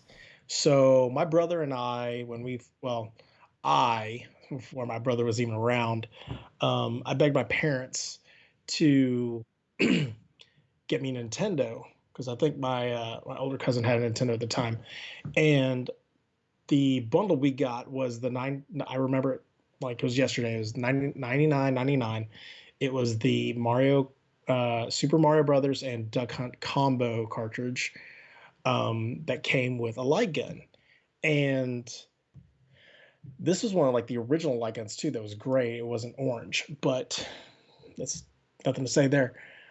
Um, you played Duck Hunt for a while with the Leica, which is it's a lot of fun. You get to shoot ducks, and you get to shoot clay pigeons out of the air, and you try to shoot that fucking dog, but you know it gets old really really fast. And like, you know, I think it was like a year later where it's birthday or Christmas time and such, and I requested this for Christmas and got a game called Hogan's Alley. And if you don't know what Hogan's Alley is like it's a slang term basically for the course run that policemen take when they're training, um, quote unquote, in an obstacle course when they're armed. And the game is really really fun. I really really like obviously the light gun is about as straightforward as you can get. You shoot the screen at like different settings. So you have different settings in the game. You have your gun range setting, which basically it's you have 3 characters or 6 characters depending on the difficulty, and it flips around, and you either have your villains, a guy with a gun pointed at you, or a thief, or a dude with like a trench coat, or you have your innocents, your bank tellers, your man with the mustache walking out, or a policeman, another policeman. And so for a game that had like 6 simple characters for a kid like me who was like 8 years old and just like wanting to shoot this zapper gun, Mm-hmm. it was a lot of fun. You had that mode, and then you had another mode which would go like it was the actual Hogan's Alley, where you would be presented with this side-scrolling stage, and you would have your windows, you'd have your building or whatever, and all of a sudden these characters would just kind of come out. And when you shoot, the villains, you would see them spin around because they're basically cardboard targets. Mm-hmm. And you would you go to the side of a building, and then you go in front of a bank, and then you go to another building, and then once you've kind of passed the stage, you go to a greater degree of difficulty where the characters, and that's the thing, if you don't shoot them fast enough, they'll just flip, and you're only allowed like so many quote unquote misses, because if you shoot an innocent, that's a miss. If you miss an intended target, that's considered a miss. And like the screen just goes red, and it just starts blaring at you or whatever, and it goes and loud sounds. It's for a fun 8-year-old boy, it was great. And like there was a third one which it was kind of kooky, and it lended itself to like the tried and true method of playing with the zapper, which is have the barrel of your gun literally touching the screen Right. and shooting. Yeah. And so I forget what mode it was called, but like there would basically be these flipping cans, and you would have to shoot them, and there would be these ledges on the other side of the screen, and based upon what ledge you got the cans on, you would get points for them. And so again, the game is so very straightforward. There's no storyline to it. It's a shooting simulator basically.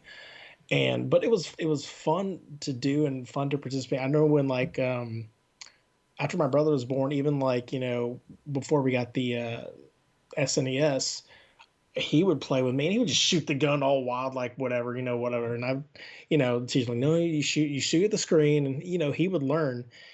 But we would just have Yeah. fun. It's one of those games that you remember fondly. It's not like, oh my God, it's not a summer blockbuster, or No. nor is it like, okay, this is a Well, great game with a great deep storyline.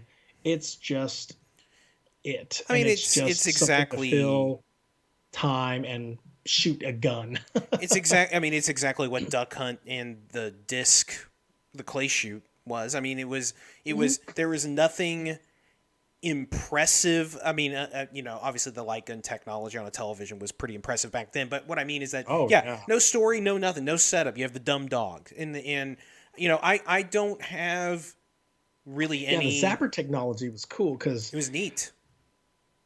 basically how the controller works is that it would flip the pigments on the screen. Exactly. And if your zapper was pointed to a certain part of the screen Mm-hmm.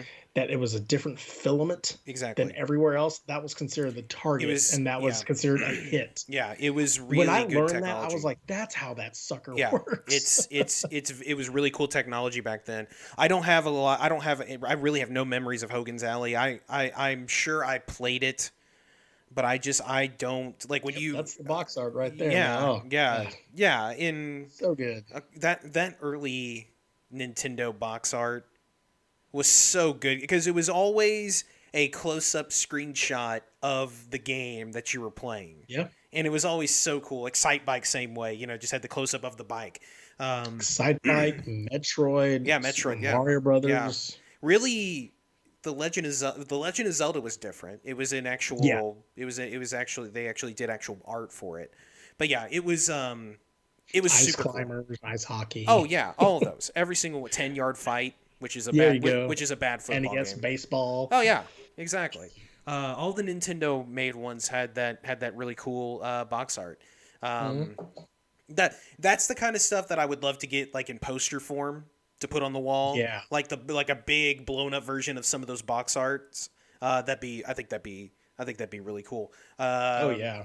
the so Charlie, we've gotten a couple of suggestions from the chat. Mean Green, if you have a suggestion, let us know. And we'll get to those in a second. Let me get to Oh. what will probably amount to be the last one from us. Ryan will be extremely happy that we're talking about this. I know you are too, Charlie, because you're a big fan of this too. So back on the Xbox 360, we've talked about Xbox Live in the 360 era a lot on this podcast and how wonderful that era was with the summer of arcade and just a lot of things that they did when it came to their online network.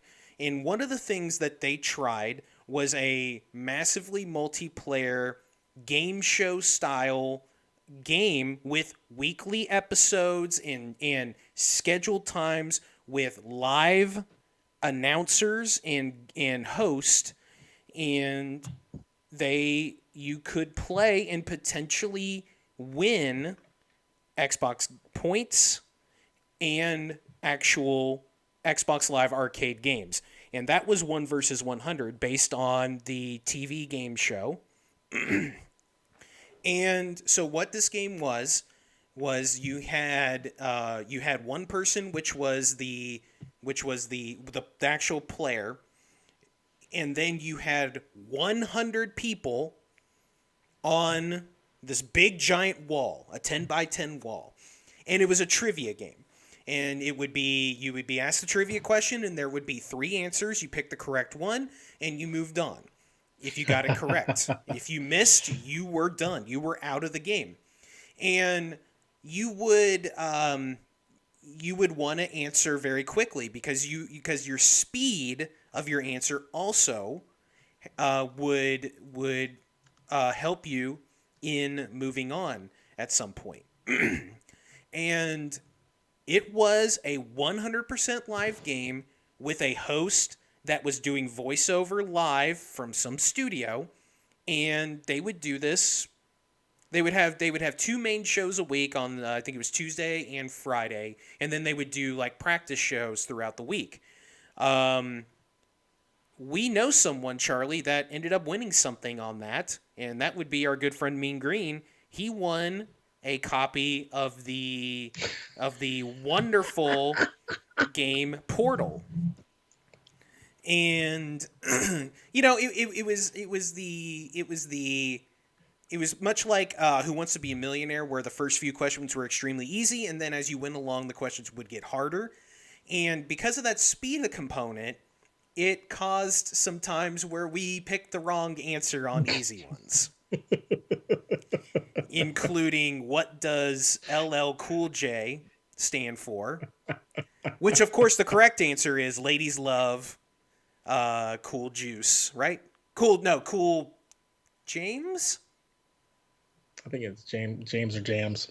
I forget. So instead, Rapper card taken up. James. Okay, it is James. Instead, One of the answers selected was lemon lime cool juice.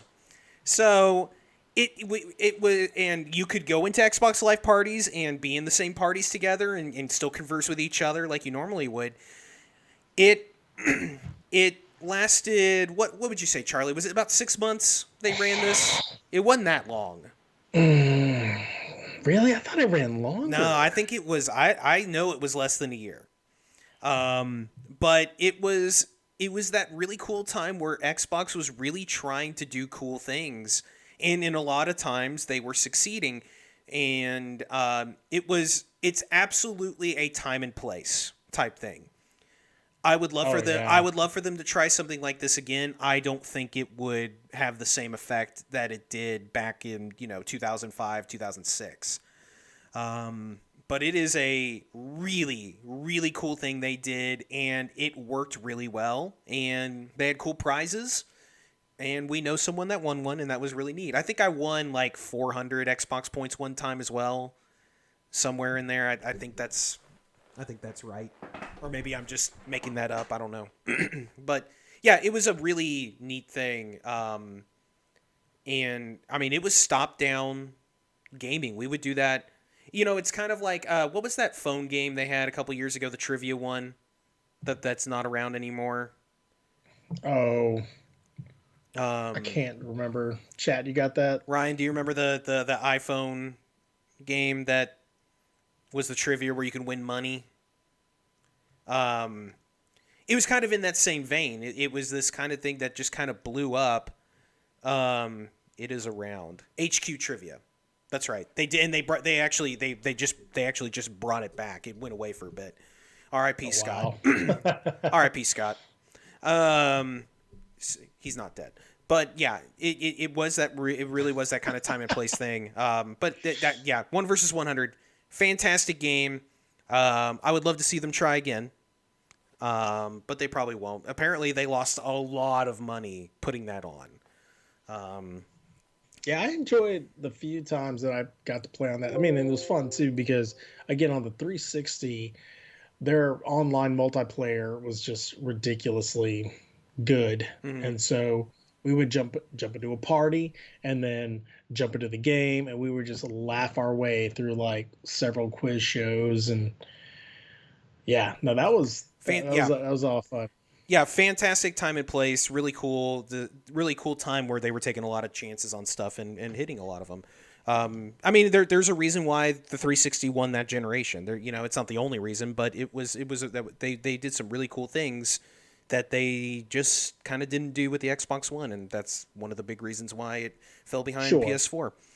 It happens. So that's gonna do it for our portion of Let's Remember Some Games. We've had a couple of good ones in the chat so far. Um, Josh recommended Brothers in Arms. You Um, have the floor, sir. so Brothers in Arms was a co-op third-person shooter on 360 and PS3.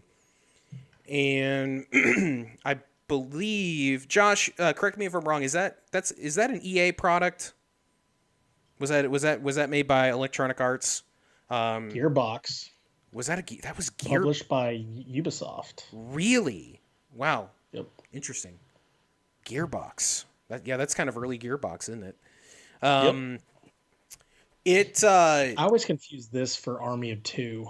uh Yeah, I did not play this yes, game. yeah. It was kind of that. It was the kind of that same concept. The one thing that I will say on the negative side of Brothers in Arms is that that game lends itself incredibly well to the co-op. It is nowhere near as fun when you're by yourself. At least how I feel about it. And Sure. and look, to be honest, that's most games nowadays. Yeah. But that Is it game. playable though? Oh, Like, it, because I it, it know, absolutely is.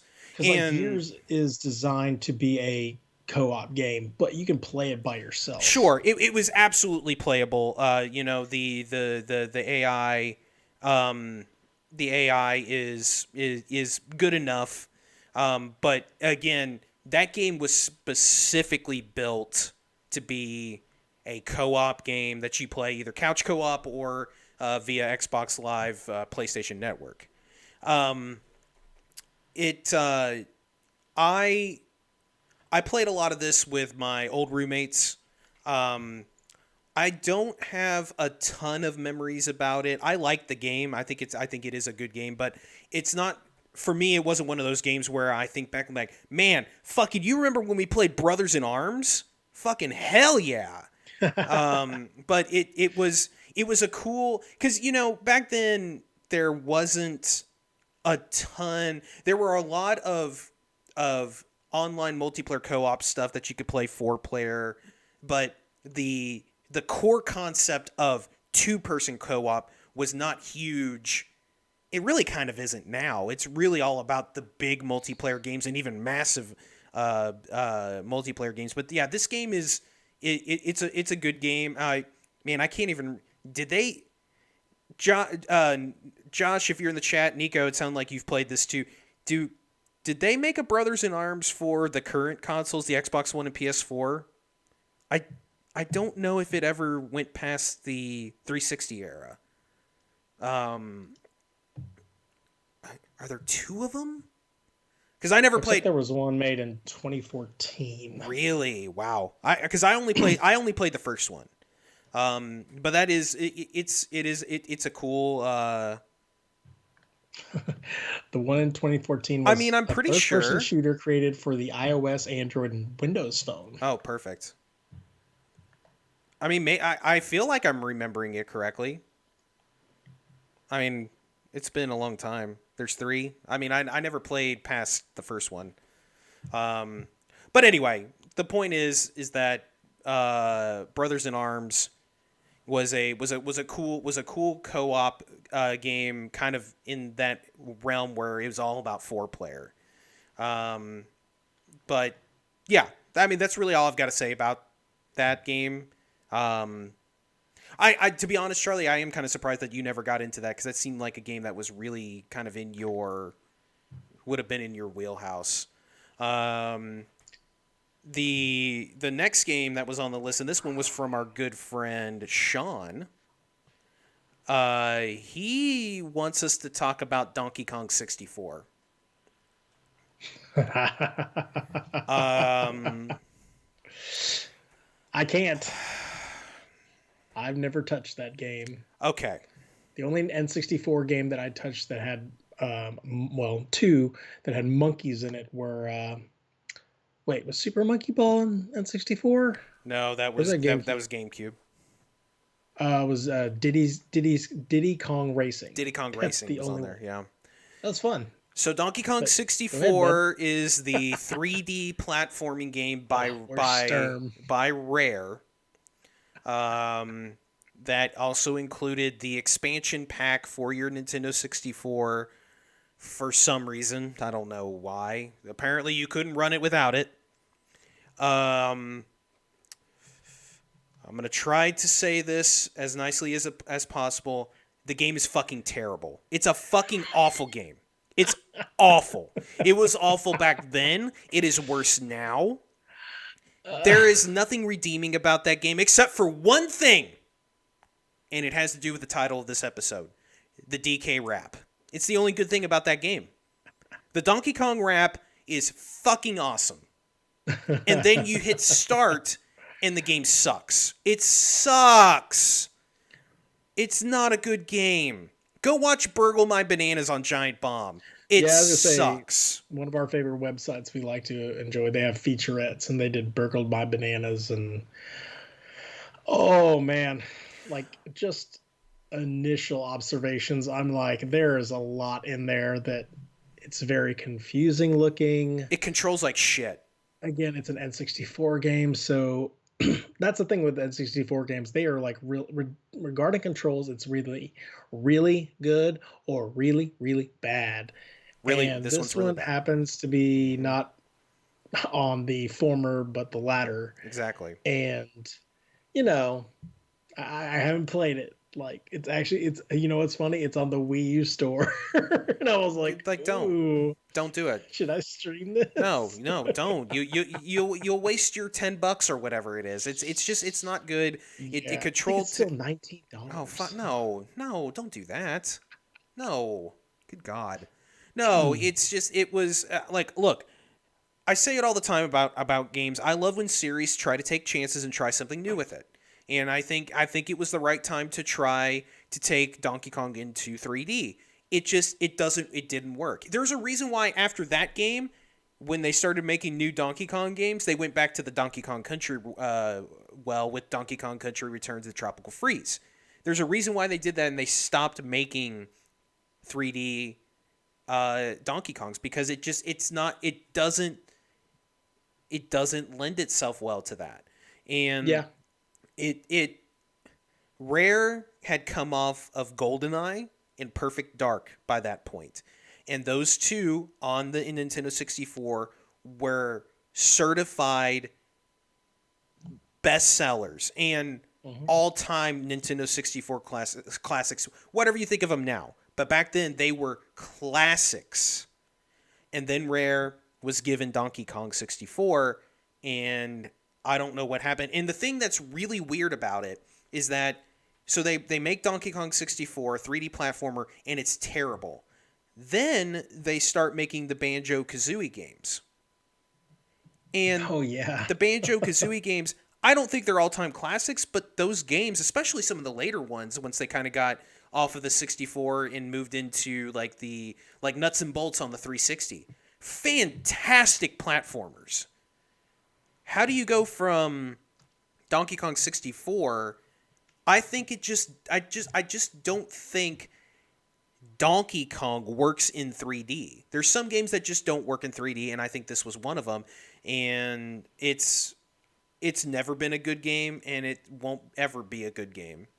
It's just it's a bad game, and I'm sorry to tell you that, Sturm and Sean, but it's true. You heard it here first. Oh, I forgot about Conquer.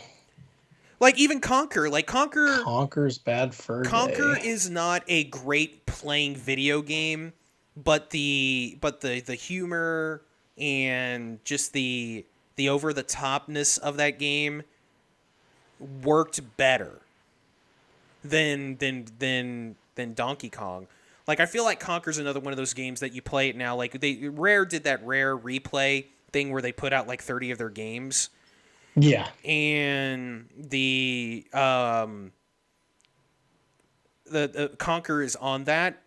It's not a game that holds up.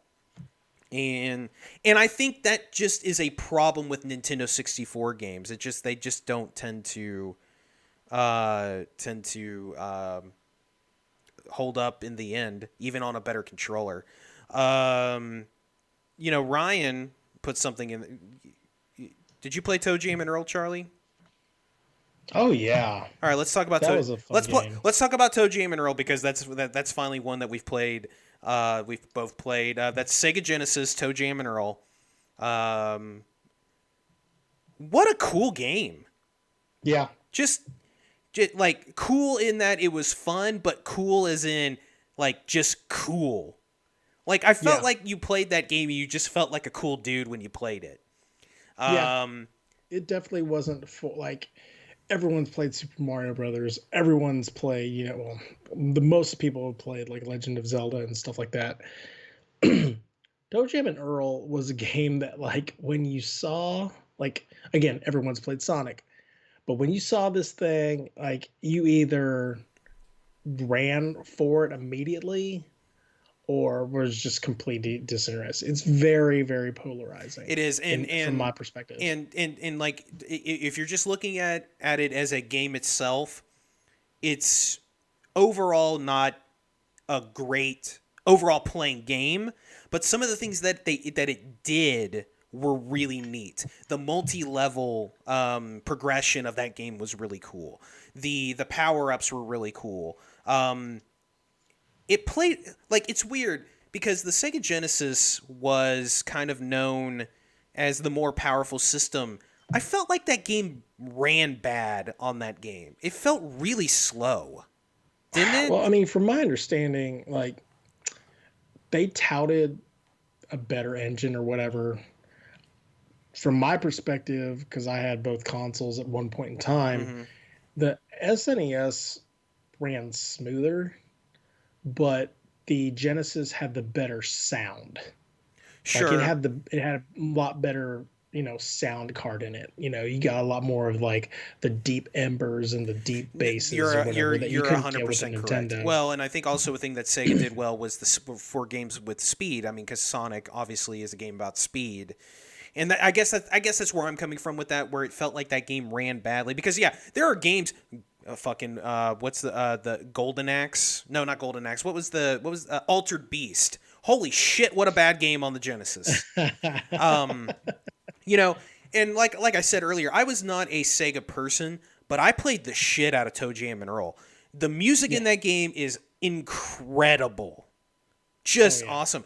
They remade that game like 3 years ago, like 2 or 3 years ago, and Yeah, it's on the Switch. it's supposed to be really good. Um, yeah, it's or not maybe not remade it, but made a they made a sequel to it and kind of made it like that because the sequel on the Genesis was I want to say it was like a side scroller, was nothing like the first one. No. Um, Yeah, it was more on the likes of Earthworm Jim, yeah, but yeah. Except that when it Earthworm had Jim was that, good. quarter map down look, Yeah, the three-quarter look or whatever, that's I mean, like it had that's where it was at its yeah, best. and it had neat power ups. It had super frustrating moments, like when you would get the rocket skates and accidentally throw yourself off of the side, or you would Oh or yeah, I was gonna say like I always threw myself off the yeah, side. Like and I'm just don't like these things. it was a neat thing. Like that era of gaming is such a cool era because the especially the Super Nintendo and Sega Genesis era where the technology became such that you could make these really interesting and unique titles that you couldn't quite do on the NES and you certainly couldn't on Atari. Um, and these Oh, console people and these developers were are you? making what's up? Quick question: Are you fiddling with something? Am I what? Are you fiddling with something? What if I stop doing it? Is it better? Okay. Yeah. Sorry. Sorry about I that. keep getting that feedback. I'm like, Oh, what okay. is Yeah, I'm fiddling with the connection. Sorry, I got a little OCD. I'll stop. That's Um, okay. I was just like, I thought I was like, wait, is that yes, me? I was fiddling. I was fiddling with my audio cord, and what Mean Green said. Also, my balls. Um, Nice. yeah, and It's it was really cool. Like these companies were really taking all these different chances on these new types of games, and that was a really good era for that kind of stuff. So. Um, yeah, really neat game. I kind of I need to check out that new one that they put out. Oh, I think that'd be neat. What's wrong?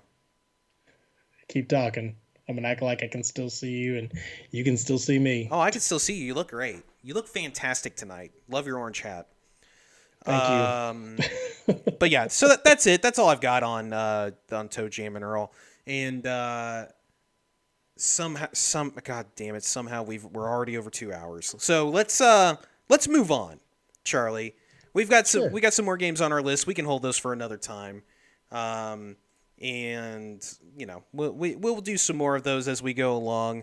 But next up, we're gonna go ahead and get into one of my favorite segments. It's of course the mailbag. And if you have a question for the mailbag, you can hit us up on any number of places. You can hit us up right here in chat. You can hit us up on the Discord, the MC Squad Discord. You can even hit us up at themcgamescast@gmail.com. Or on Twitter, which is actually, Charlie, earlier tonight, we got our first question of the night, which is from our good friend Sean, North Texas Jedi, hanging in the chat. I hope he's still here. We got into this a little bit last week, but he kind of had specific questions about, the best time to get in to the new generation of consoles. Of course, I currently, we'll see. I currently have a pre-order of the S, and you've been looking for a PS5, and he wants to know kind of is it. Regardless, kind of taking out what console to get. I mean, that's obviously personal preference, but I mean, is it worth getting it now? Honestly, no, it's not. Unless you're like us, where we're just like we just want to fucking have it. If you're wavering at all, I don't think there's any harm at all than waiting till early next year until more stuff comes out, regardless of which console you want. Yeah, Spider-Man, that's probably the biggest game for new consoles. But aside from that, that's really it. If you have a choice and you do want to be there ground floor day one, pre-order, somehow weasel your way into a pre-order, I would say right now the PS5 is the one to do it because you have Miles Morales. 100%. You have Demon Souls. Sure, if that's your bag, yeah. Cyberpunk. Which that doesn't count. That's everything. Well, and if you're all about Devil May Cry, that's going to be ready and release. Mm-hmm. But I agree with you. Like, unless you're one of those who, like, you have the extra change and you want to hit the ground running and you can skirt the pratfalls that I was unable to, yeah, that would be the one. But, yeah. I have an overall sense right now that waiting would be the better choice. Allow things to kind of develop, allow games to come out. Yeah. And let because here's the thing. There's a lot of promises that the large companies present to customers. A lot of the times they cannot deliver day one. Like minute one, day most one, of the time there is going to be some type of hiccup. Look at the pre-orders of what happened. They're like, go pre-order tomorrow. We're going to do this. And everything, it was just a complete cluster. And then Xbox had a whole week and they still fucked it up. Exactly. And so, it's not like, hey, I want to go see the movie before anybody else, and like prevent spoilers. It's not like that. Because the movie's already done. They can't do anything more to it unless, Zack Snyder or whatever. But it's not really erring on the side of caution, but, a little patience. Don't be too worried if you don't get it, in the first week of November. The holidays are coming around. That they're going to want to unload as many of these units as possible because of these services and the products they're going to start providing after the fact. Exactly. It's all about the future. So, well, and wait. Obviously, it's also very dependent on what you want to get out of the system. If you're the kind of person that is all about the services, Game Pass, the PlayStation Now, then yeah, there is a legitimate pro to getting it now because you're going to instantly have this huge library either one. Yeah. And Sony has been at best muddy about their compatibility between the PS4 and the PS5 in terms of their online being able to play with each other on certain games, especially with their backwards compatible games. I would like to think that if you have a PS5 and you're playing an online game, a PS4 game that you're doing backwards compatibility with it, you would be able to play with PS4 people. We know that Xbox and Xbox One are going to do that. Then maybe, but yeah, if you have any hesitation, then I would just say no. Wait, because let's just take PS4 or PS5 for the example. Yeah, Spider-Man is the game this year. Demon Souls if that's your bag, which it's obviously not for everybody. But let's just take Spider-Man, and then if you wait till spring, then you've got Spider-Man, you've got Horizon, which will be out early next year, and then whatever else is kind of in that 6 month pipeline. Same thing for Xbox. Maybe you're a Halo person. You wait till spring or early summer. One, you won't have to break your back trying to find this shit, and you'll have those games ready to go. God of War next year.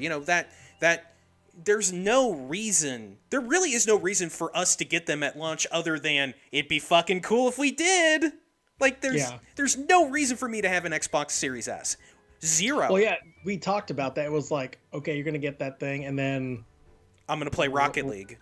You're gonna play. I'm gonna play Rock. I'm gonna play Rocket League with Ryan. Now I think Ryan talked about it earlier. I'm probably gonna get the new Assassin's Creed on that system because I want to play it, and obviously if I've got the new Xbox, I might as well get it on that. But other than that, yeah, I'm gonna play that. I'm gonna play Fortnite, which is available on everything. I'm gonna play whatever else. That's an old game. So no. It's a Sackboy game. Oh yeah, that's right. Oh yeah, that's right. That's kind of cool. Yeah, I forgot about that. I mean, obviously that's not a killer app, but that is also there. But yeah, absolutely not, Sean. Unless you just absolutely want to, just because you want to be a part of it. And then as far as what to get, again, that you said that you've been an Xbox person. It just depends. Are all your friends still on Xbox and getting an Xbox One? Then I would probably say that. If you really are about the games and about Spider-Man and all that, then yeah, lean towards the PS5. You're not gonna lose either way. I don't think. You're gonna in the end, like, good games are gonna be everywhere, and I would like to think that Microsoft is gonna do a much better job with their first party stuff this generation. So, I don't know. I just wait, but I couldn't. I wanted to get one, and you want one too, so we're gonna do that. And like you said, Charlie, earlier, we're gonna get everything anyway. We've already made that determination that at some point in the next 2 years, we're gonna own every fucking console. So, it's yeah. So let's move on. We got a lot of questions from Smithy and Ryan. In fact, that's what's going to make up the rest of the mailbag. And I figured, Charlie, we would go back and forth between Smithy and Ryan. We'll start with Smithy. What is your favorite control pad of all time? I think we talked about this a little bit, but I guess we need to give our official answers of what's your favorite controller of all time. Here's the thing: do you consider the newer generations a control pad? I mean, I think he's just talking. Yeah, I think he's talking controller. Oh. If you're talking control pad, it's the Super Nintendo, but Yeah, I was gonna say, yeah, like that. If the 360 never existed, it would be the Super Nintendo hands down. But the 360 is like, I still, like, all my PC games that I play with a controller, I still play with a 360 peripheral dongle. And for me, it's the Xbox One controller, but that's just because I think it's a better version of the Xbox 360 controller. Obviously not having an Xbox One, you haven't had it. I think you would think the same thing. It's just the Microsoft, these last two generations have made incredible controllers, and I also hear those Elite controllers are badass too. I like it. It's not as big as the original Xbox. The Duke, obviously, the S improved on it a little bit, yeah. But when the 360 came out, it was just nice. It fit good, perfectly in your hand. I did not like the D-pad on that sucker, but it's not like you used it hardly ever. D-pads haven't been good since the Super Nintendo era, anyway. Correct, but I will say this: like the PlayStation 4. I've gotten, like, I don't want to say I've gotten used to it, but the type of games that I can play, like, I would rather play first-person shooters with my Xbox 360 controller. 1,000%. And the games that I play on the PlayStation, like Spider-Man and God of War and, those games, those are suitable for that controller. You're 100% correct. the PS5 controller design, I like the fact that looks very similar to the 360. In a way, So yes. The I'm interested to see how much more I play first person shooters on the PlayStation after that. My biggest problem with the PS4 controller, I have two issues. One, the biggest one for me, I am a offset sticks guy through and through. Yeah, I agree with I you there. don't like parallel sticks whatsoever. I've never liked it, even back when that was the only way you could get sticks. Yeah, And I also think that the trigger buttons are too squishy, which is why I don't like them for first person shooters. sure. They don't feel good pulling quote the trigger. But you are 100% correct. Adventure games, games that are much slower, and especially games that use face buttons a lot more, I do like it a lot. I do love it. Like I played No Man's Sky on PS4, and I think it's wonderful on that controller. I haven't tried it on Xbox. I'll probably like it on there too, but it's wonderful on that. I think it feels really good. Death Stranding felt really good on there as well. Stinky, welcome. Yeah, I think it's I don't think it's Awesome. I don't think it's a bad controller, but I love everything about the 360 slash Xbox One controller. You know, shout out to the GameCube controller. That's a fantastic controller. That felt so good in your hand. Oh dude, don't No, you know what else is a really good one? wrong. The Dreamcast. False. Dreamcast controller is really good too. It's really Yeah. good. I love the feel of the GameCube controller. Um, it's just it's so good. Uh, you Can't be know, right about everything. well, you know, I mean, in the end, I'll be proven right, whatever that means. like, No, what did you not like about it? it's just like it was definitely a definite improvement to the N64 Well, controller. a fucking a piece of shit in a bag would have been better than the N64 controller. I mean, for like the design of it, like you use the that center stick, to pretty much control the left stick. Yeah, yeah, it's not, a, yeah, it's a bad controller, but I don't know. I just didn't like it. Like, I don't know. Did Like, you ever use the Wavebird, the wireless one? no, no, I and think if you had tried that, you might have a different feeling on it because it's a little fatter than yeah. the original GameCube controller. And I think when the GameCube came out, I was like, you know, you gotta remember, like, it's all about place and time. I was playing a lot of NCAA football and Madden and um, God of War, and it was all about the PlayStation controller. Sure. So, Now, I will say I think the PlayStation 2 DualShock is a better there you go, mean controller green. than the GameCube. I don't disagree with that at all. For the games on there, I thought the GameCube controller was fantastic. It's the to me it's the only way to play Smash Brothers. I think every other console that did Smash Brothers it sucked, especially the Wii. But anyway, I mean, if you had the Pro controller, well, of course. Um, anyway, so that's Smithy Fingers' first question. We'll get back to him in just a moment. Ryan wants to know what's our top five, bottom five MCU movies. I will go first just because I don't have as an you've seen every oh single one God, of them. yeah, you need to go first. I gotta think about this. So I only have two in my bottom that because I just haven't seen a whole bunch. The first Thor I think is okay. I don't think it's that good, but and I did not like Age of Ultron. I did not like that movie at all. I don't know. I had just come off of watching some of the ones that are in my top five, and I just did not think that they did a great job. I don't like the ensemble cast ones as much as the individual movies. I like being able to focus. I like being it now. As you'll see when I get to my top five, I eventually came around on an ensemble cast, but especially Age of Ultron, I like the focus on one story, one individual character, or a couple of characters, much more than the ensemble cast. Now, as far as my top 5, Thor Ragnarok is number 1, and it might not be close.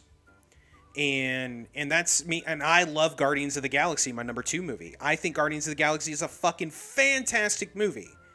Number 3 is Endgame. I think that's a fantastic movie. I love Endgame. You know, I thought they did the ensemble cast stuff very well in that one. I think it wrapped up that major storyline very well. Mhm. I think Doctor Strange is fucking phenomenal. I love Doctor Strange. I going into that movie, I knew nothing about Doctor Strange, and I love it. Same thing with Guardians. I didn't know anything about Guardians either, and I love it. And then my 5th one is the the part 1 of Endgame. I can't think of the name now. Infinity War. Infinity War. Yes, Infinity War. Again, very good movie, very good setup for the second one of those. So that's my top 5, bottom 2. Wow. No. I won't say, but oh, we're just gonna do bottom 2 because this would take a while. Yeah, yeah. Think about it. Yeah. I'll honestly say that I didn't like the second Guardians of the Galaxy as much as a lot of other people did. I agree with you. I do. It the first Guardians, when it came in, it blew everybody's mind because they're like, "What is this new thing?" And oh, I can't believe everyone loves it. And you're like, even like me, like I'm a comic book reader, and I had to ask my cousin who was more into comic books than I was, and he could barely remember what these characters were. They were so obscure, and they brought them to light, and we're just like, ugh. So yeah, I mean, Guardians 2, to be honest, is like it was everything Guardians 1 was, but it tried to be louder. It was Sure. basically the Star Trek Into Darkness versus the new rebooted Star Trek. Sure. And I think I feel like I'm clouded when it comes to maybe how not as great as the movie may be, because of course the music and that kind of Yeah, music just it it fills my soul with happiness. yeah, And that scene where they're flying into his dad's planet to My Sweet Lord, like sure, almost brought me to tears because I love that song so much. sure. And but you're right, it's not as good. I would definitely put it much higher um, than you, but I can totally understand the idea of it's it's Guardians, but it doesn't quite hit the surprise like it did the first one. Sure. And yeah, so I get that. Another one that would probably be in like my bottom whatever. Uh, Mean Green saying Iron Man 3. I think Iron Man 3 is a really good movie, even though that surprise jerked me to high holy heck because Mandarin should have been in that movie, and that entire like boomerang of that was basically your playing Raiden moment of Metal Gear Solid 2 that happened in that movie, and you're just like, excuse me, what, who are you? Oh, I'm just an English actor, blah blah blah, give me another beer please. He's a great actor, don't get me wrong, but he should have been like this new version of Mandarin, whatever. Hmm. um I would have to say my other one, like, and I like these movies, but unfortunately, like, there has to be, like, you have to listen in order. And, like, you're saying Dark World. I don't think Dark World is as bad as purported. I've gone back to it, and I'm like, I actually like this movie a little more than, a lot more people. I'm not going to put it in my top 5 by any means, but Ant-Man and the Wasp, that kind of just, like, was shooting so after Infinity War, and the protagonist was not that great. I mean, I like Ghost as a villain, a very rich character who you feel bad for them.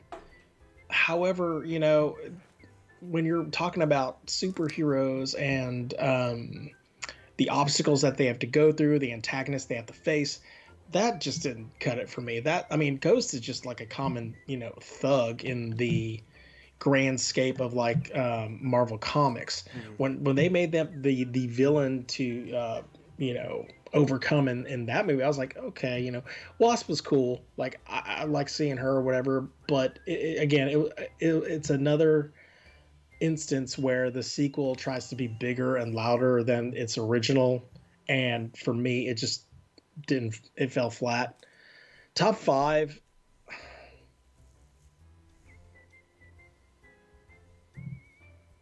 Endgame is there. I'm not gonna put this in any order. Mhm. Endgame, Infinity War, Black Panther, Thor Ragnarok, and Far From Home. Sure. Like, Yeah.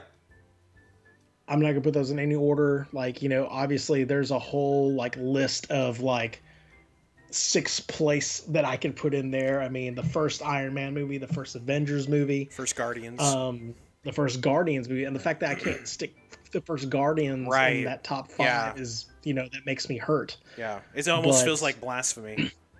yeah, and like I mean, you're talking about, over 20 movies spanning, over a decade, and to be able to put that and quantify it and like order it, it's like it's almost like ordering your kids, like, oh, who do I like the most, Oh, that's easy for me. Zoe's number one. So I was gonna say some people can do it, I'm but just kidding.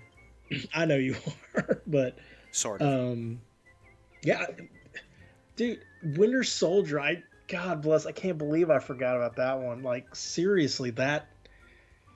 Oh yeah, Let me ask you that's a hard. this. Let me ask you this. And I would be merely a moderator in this. What if during the holidays, we're trying to come up with ideas for some fun podcasts since there won't be any video game stuff a lot in December. What if we got Ryan on here and you guys ranked all the movies in order? Yeah, I mean, What do you we do think? that anyway, but What do you think, Ryan? you know, Would you be willing to do that during the holidays? Come on this thing, and you guys I mean, you guys come up with you guys can either come up with a consensus list or you guys name oh off man, there'd your be yeah. some words. Yeah, I mean, definitely, I'd be down for that. I Like, think that would be really fun, and I think that would be really fun for me to. I mean, I'd like to tag in my brother to be like, hey, Dude, you know what? I think that would be fun. Let's talk about that. Let's do that to where next, you guys three kind of duke it out and kind of come up with your.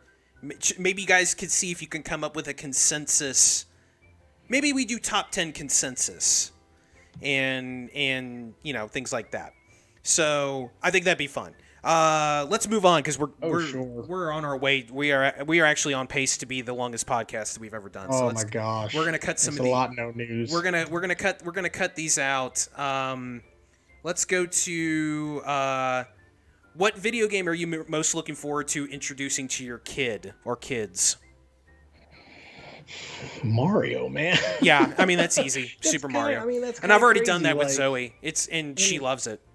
my son, he loves watching my wife and I play the Lego games, Mhm. but like the first game I want him to play is Super Mario Brothers. Mhm. Like I want him to learn from that accident. I mean, when I say first game, I'm talking about competently.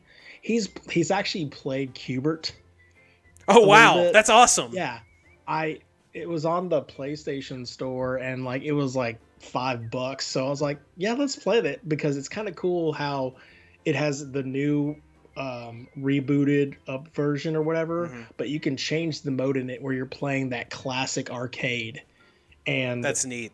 yeah, it's kind of fun. He loves watching me play and he'll try to play too. And because it's all like moving just the joystick, he loves playing that game. He's Yeah, not very that's good cool. at it, but Yeah, I it would have to be introduced Mario.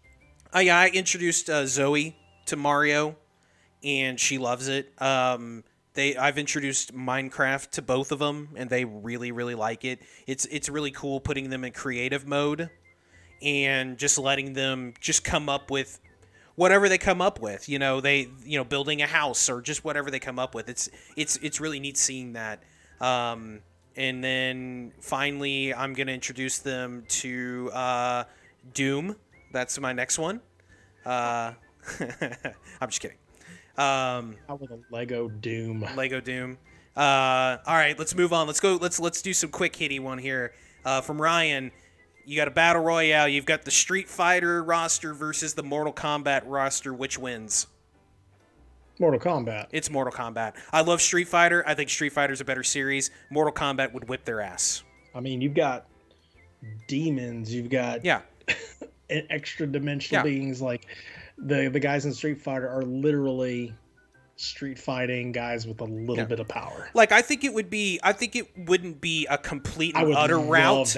I would love. Oh my god. Can you imagine Mortal Kombat versus Street Fighter? Like I'm horrible at the way the new fighting games are, but I would take some time to learn if that were to happen. Like I don't think it would be a complete and utter route. I think there are some characters in Street Fighter that can hang, but overall, pound for pound, it's Mortal Kombat, and it's not that close.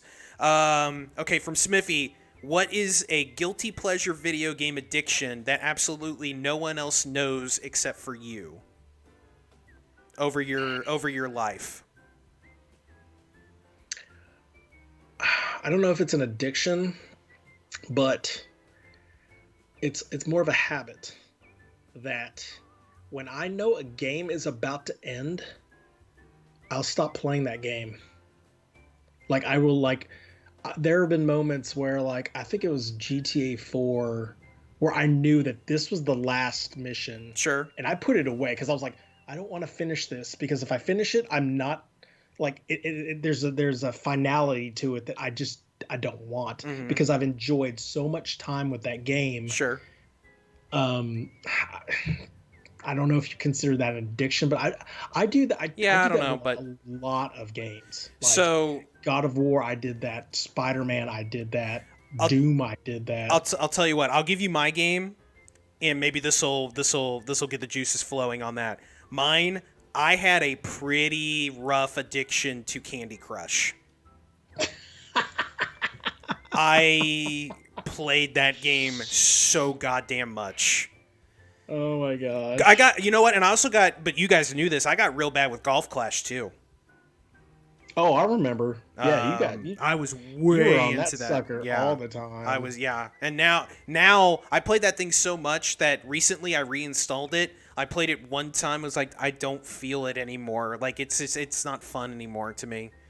Does it lend itself to usually the addiction game, the addiction, I guess, games that this question is asking are usually ones that are found on mobile devices because they're so readily available. 100%. Because I was going to say that, there's this game called Marvel Strike Force that my buddy got me into. Mm-hmm. And it's, it's an RPG game that you get to play with all the Marvel characters, et cetera, et cetera. Mm. It got to a point and it's hard for me to talk about because right now, as of today, I've quit that game. It's no longer an addiction for me. Yeah. I literally would get up in the morning, and that would be part of my morning routine. That I would get up, get my daily rewards and such, simulate, not actually fight, but simulate my way through battles, just so I could, there were certain tiers and certain levels of rewards and certain basically they were called shards, and that you would get, and you would earn characters, you would make them more powerful. And I did that. I mean, I would be at my desk, and obviously these games run on a refresher timer, right? That once an hour comes up, oh hey, I don't have to spend any quote unquote game currency, I get another free turn. And man, I would literally I'd think about it in my head, and I'm like, okay, I got 15 more minutes, and then I get another battle that I can do. Candy Crush, same thing. Stupid, and I'm like, bad. Okay. And maybe it was the fact that ever since I started, honestly, I think it was the fact that I started streaming that it pulled me away from that. Sure. Because I held this in such higher priority that I'm like, what am I doing? It's Like, interesting you I'm say not that. doing anything with that. I'm like, I don't care. Like, Yeah, and I just literally like I told my buddy, I was like, and he even felt the same way, that he was just like, yeah, I'm just not into it's become a chore. it's And I'm like, interesting. I'm not into it either. It's And once he said that, yeah, I was like, I'm out. I'm getting out of here. dude.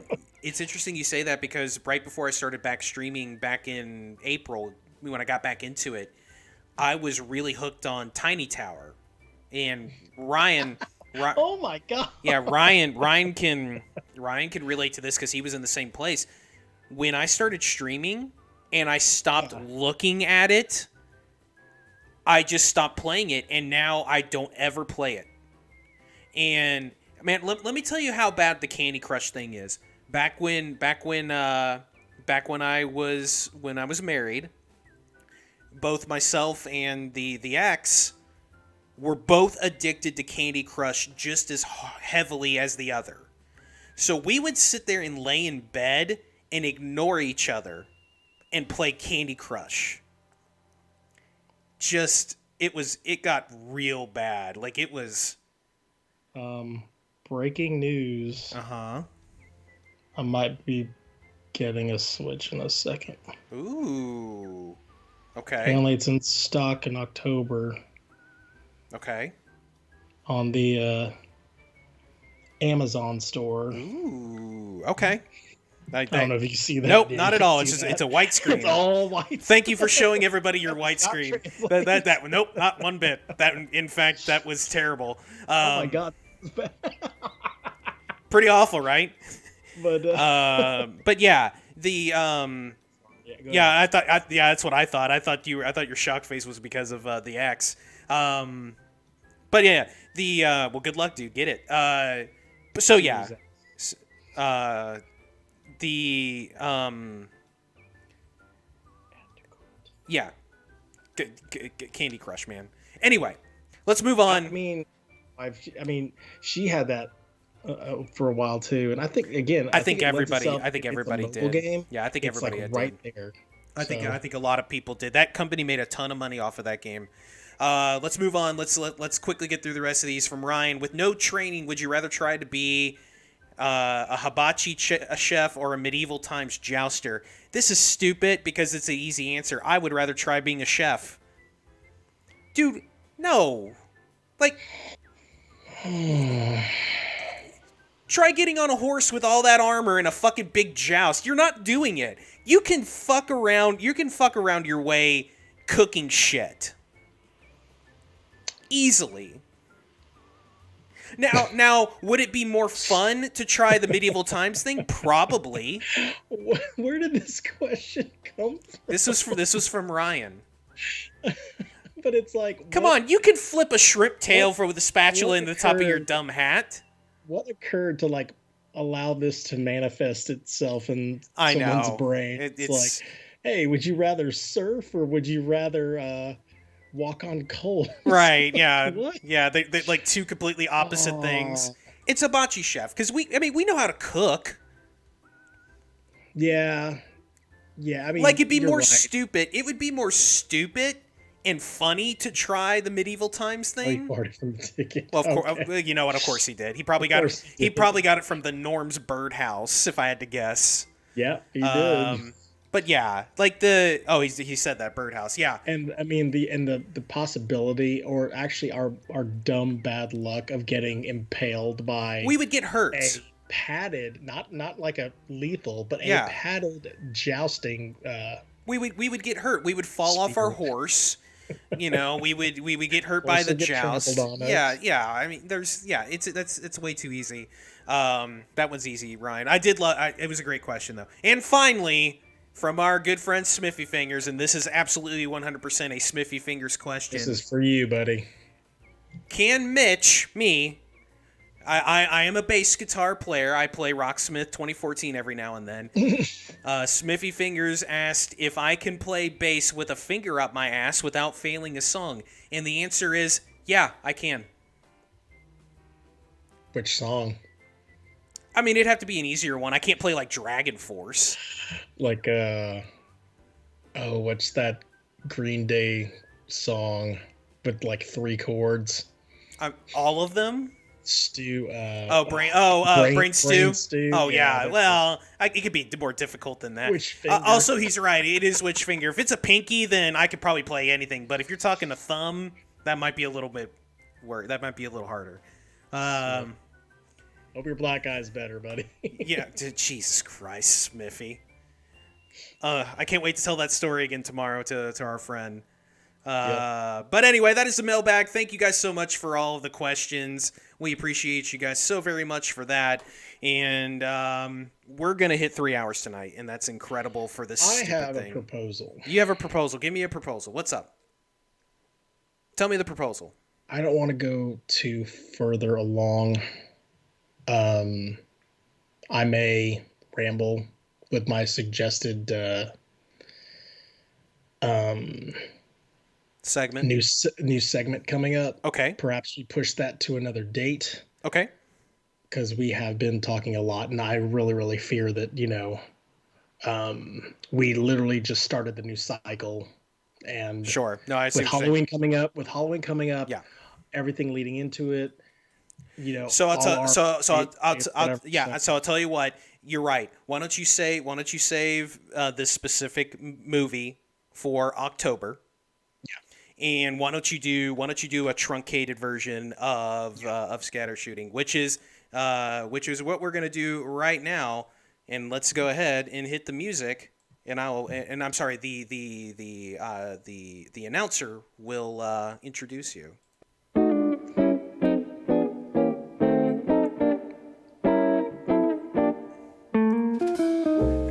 And now it's time for Tuesday Night Scatter Shooting with your host Charlie Zarsuela, right here on the MC Gamescast. Hey everybody, well, we're going to go to a really, really short version of scatter shooting, so this is going to be called the P shooter. I love it. I will be going more into depth in regards to what this new segment is called. I call it the CZ Cinema Showcase.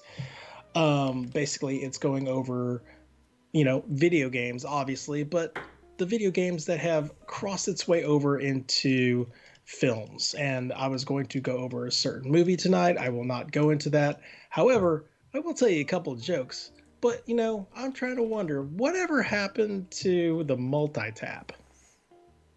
No games have that anymore, huh? Well, that's because everything is wireless. Yeah, it's wireless. I do miss that. I do, and I don't. I don't miss spending $60 on a multi-tap. The idea that, oh my God, we have a game where 4 of us can play. Are you serious? Mm-hmm. Yeah. Yeah. So I'm literally just going to read off a couple of really, really bad Fortnite jokes. Okay, love it. Let's do it. How do the animals enter an ark in Fortnite? One by one. What do you call a dinosaur which plays Fortnite? A Flossoraptor. I don't get the flossing thing about it. What is this floss? That's the dance. Half the jokes have flossing in it. It's a dance. It's called the floss. I don't know how to do it. I I know how to do the floss dance. I didn't know that was such a Fortnite. Oh yeah, that they offered that to purchase, and everybody loves it. Where do Fortniters sleep? In a night fort. And last but not least, what do you call Fortnite with cows?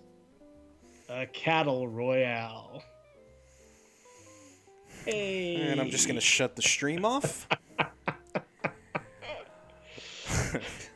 Thanks. Announcer, hello. Thanks for hanging out with your old pal Charlie Zarsuela on Tuesday night scatter shooting on a Wednesday. We'll see you next Tuesday, maybe. Right here on the Gamescast. Jesus Christ. Yeah, my back hurts from all that stretching you just did there. Great, Charlie. You made Ryan unfollow me. Oh my God. All right, ladies and gentlemen, that is going to do it for what we thought was going to be our shortest podcast and turned into the longest podcast we have done by 10 minutes. Wow. Unbelievable that with no news and we played no games last week, we Mm-hmm. went the longest we ever did. And you know what? I had a fucking blast doing it, guys. Dude, I love Um, talking to you, man. all right, real quick, Charlie, let's talk about what we're doing in October. We are going to be taking part in some delicious Halloween fun. Starting this Friday for me, I will be starting my Friday Night Fright Fest where I'm going to play a scary game, which I don't like to play at all. I hate scary games, but I will be doing Until Dawn, a game that I've been actually wanting to play for a long time. I've been very, very excited to play. So I'm going to start I'm that. excited Yeah, I'm as going to well. start that on Friday. I believe, Charlie, tomorrow night, you're going to be starting back up your Resident Evil 2 playthrough. Is that correct? Actually, I will be finishing because I'm literally at the end. Okay. I'm going to be finishing Donkey Kong Country 2, Diddy's Okay. Conquest, Sure. trying to do scary games on top of this truncated close, Sure. quarter close So are is you going going to to try to do it be Saturday? ridiculous. I am going, well, Saturday perhaps, definitely in all the slots that I have right now. I usually am a variety streamer. I like to do different things. It's just to give me in a different frame of mind. My frame of mind right now is horror, zombies, and scary shit, and we're doing this until we beat it. Okay. Yeah, Okay. it's gonna be an RE2 month. I'm gonna be putting polls out on the Discord regarding scary movies that I need to watch and I need to Perfect. see.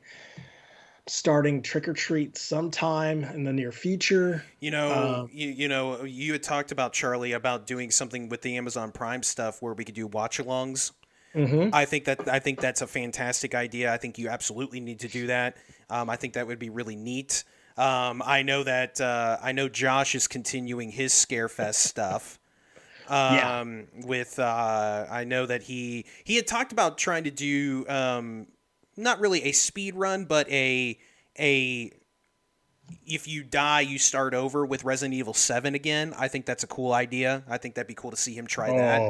Oh, And not Iron Man. and yeah, basically, yeah, exactly, like Iron Man, and do it on, because he played that one on easy. He's going to do that on normal, and I think that would be really cool to see. So we're going to get together and we're going to do a bunch of that the fright stuff. Maybe we'll try to come up with something right at Halloween or that weekend of Halloween and do something special with the three of us. Try to figure something out. Charlie, also another thing we got to keep in mind is that we're getting real close to Extra Life, Yeah. and we need to kind of look at what we're going to do with that. I think we can come up with some pretty cool ideas. I thought about where we can do shifts, and with me, you, and Josh, and do either like an 8-hour shift each to where it makes a 24-hour, or we try to take on, if we can. I know that might be a little bit more harder for you guys. Try to take a more extended shift. But we've got plenty of time to talk about that. I think that would be really cool to figure something out with that, and then help out some Ooh. kids. On Just Saturday. try to help out some less fortunate kids, and we'll get on with the giant bomb team, Charlie. I think we both agree that that's probably where we'll align ourselves. So I think that'd Yep. be pretty cool. So we got a lot coming up in the pipeline for us personally and as a team. And obviously, as we continue along, we will definitely let you guys know what we're going to be doing. So anyway, so that's what's coming up this week and this weekend. So check Charlie out tomorrow. Josh doing his lunchtime stuff, and then just whenever he feels like it. And then Friday night frights, and then Charlie getting that Resident Evil 2 shit back up here pretty soon. I know. I've also got. I've got some interesting stuff that I'm going to start implementing on my specific stream. I got some really, really interesting ideas by watching our good friend Smithy. Oh yeah. I have found a treasure trove of good shit, and yeah, we're gonna have some fun. And perfect.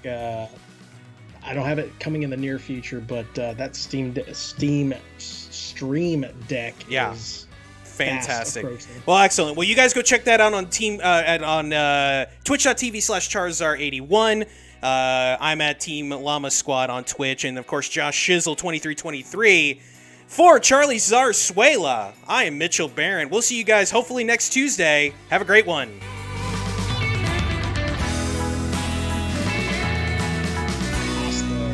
Goodbye, everybody.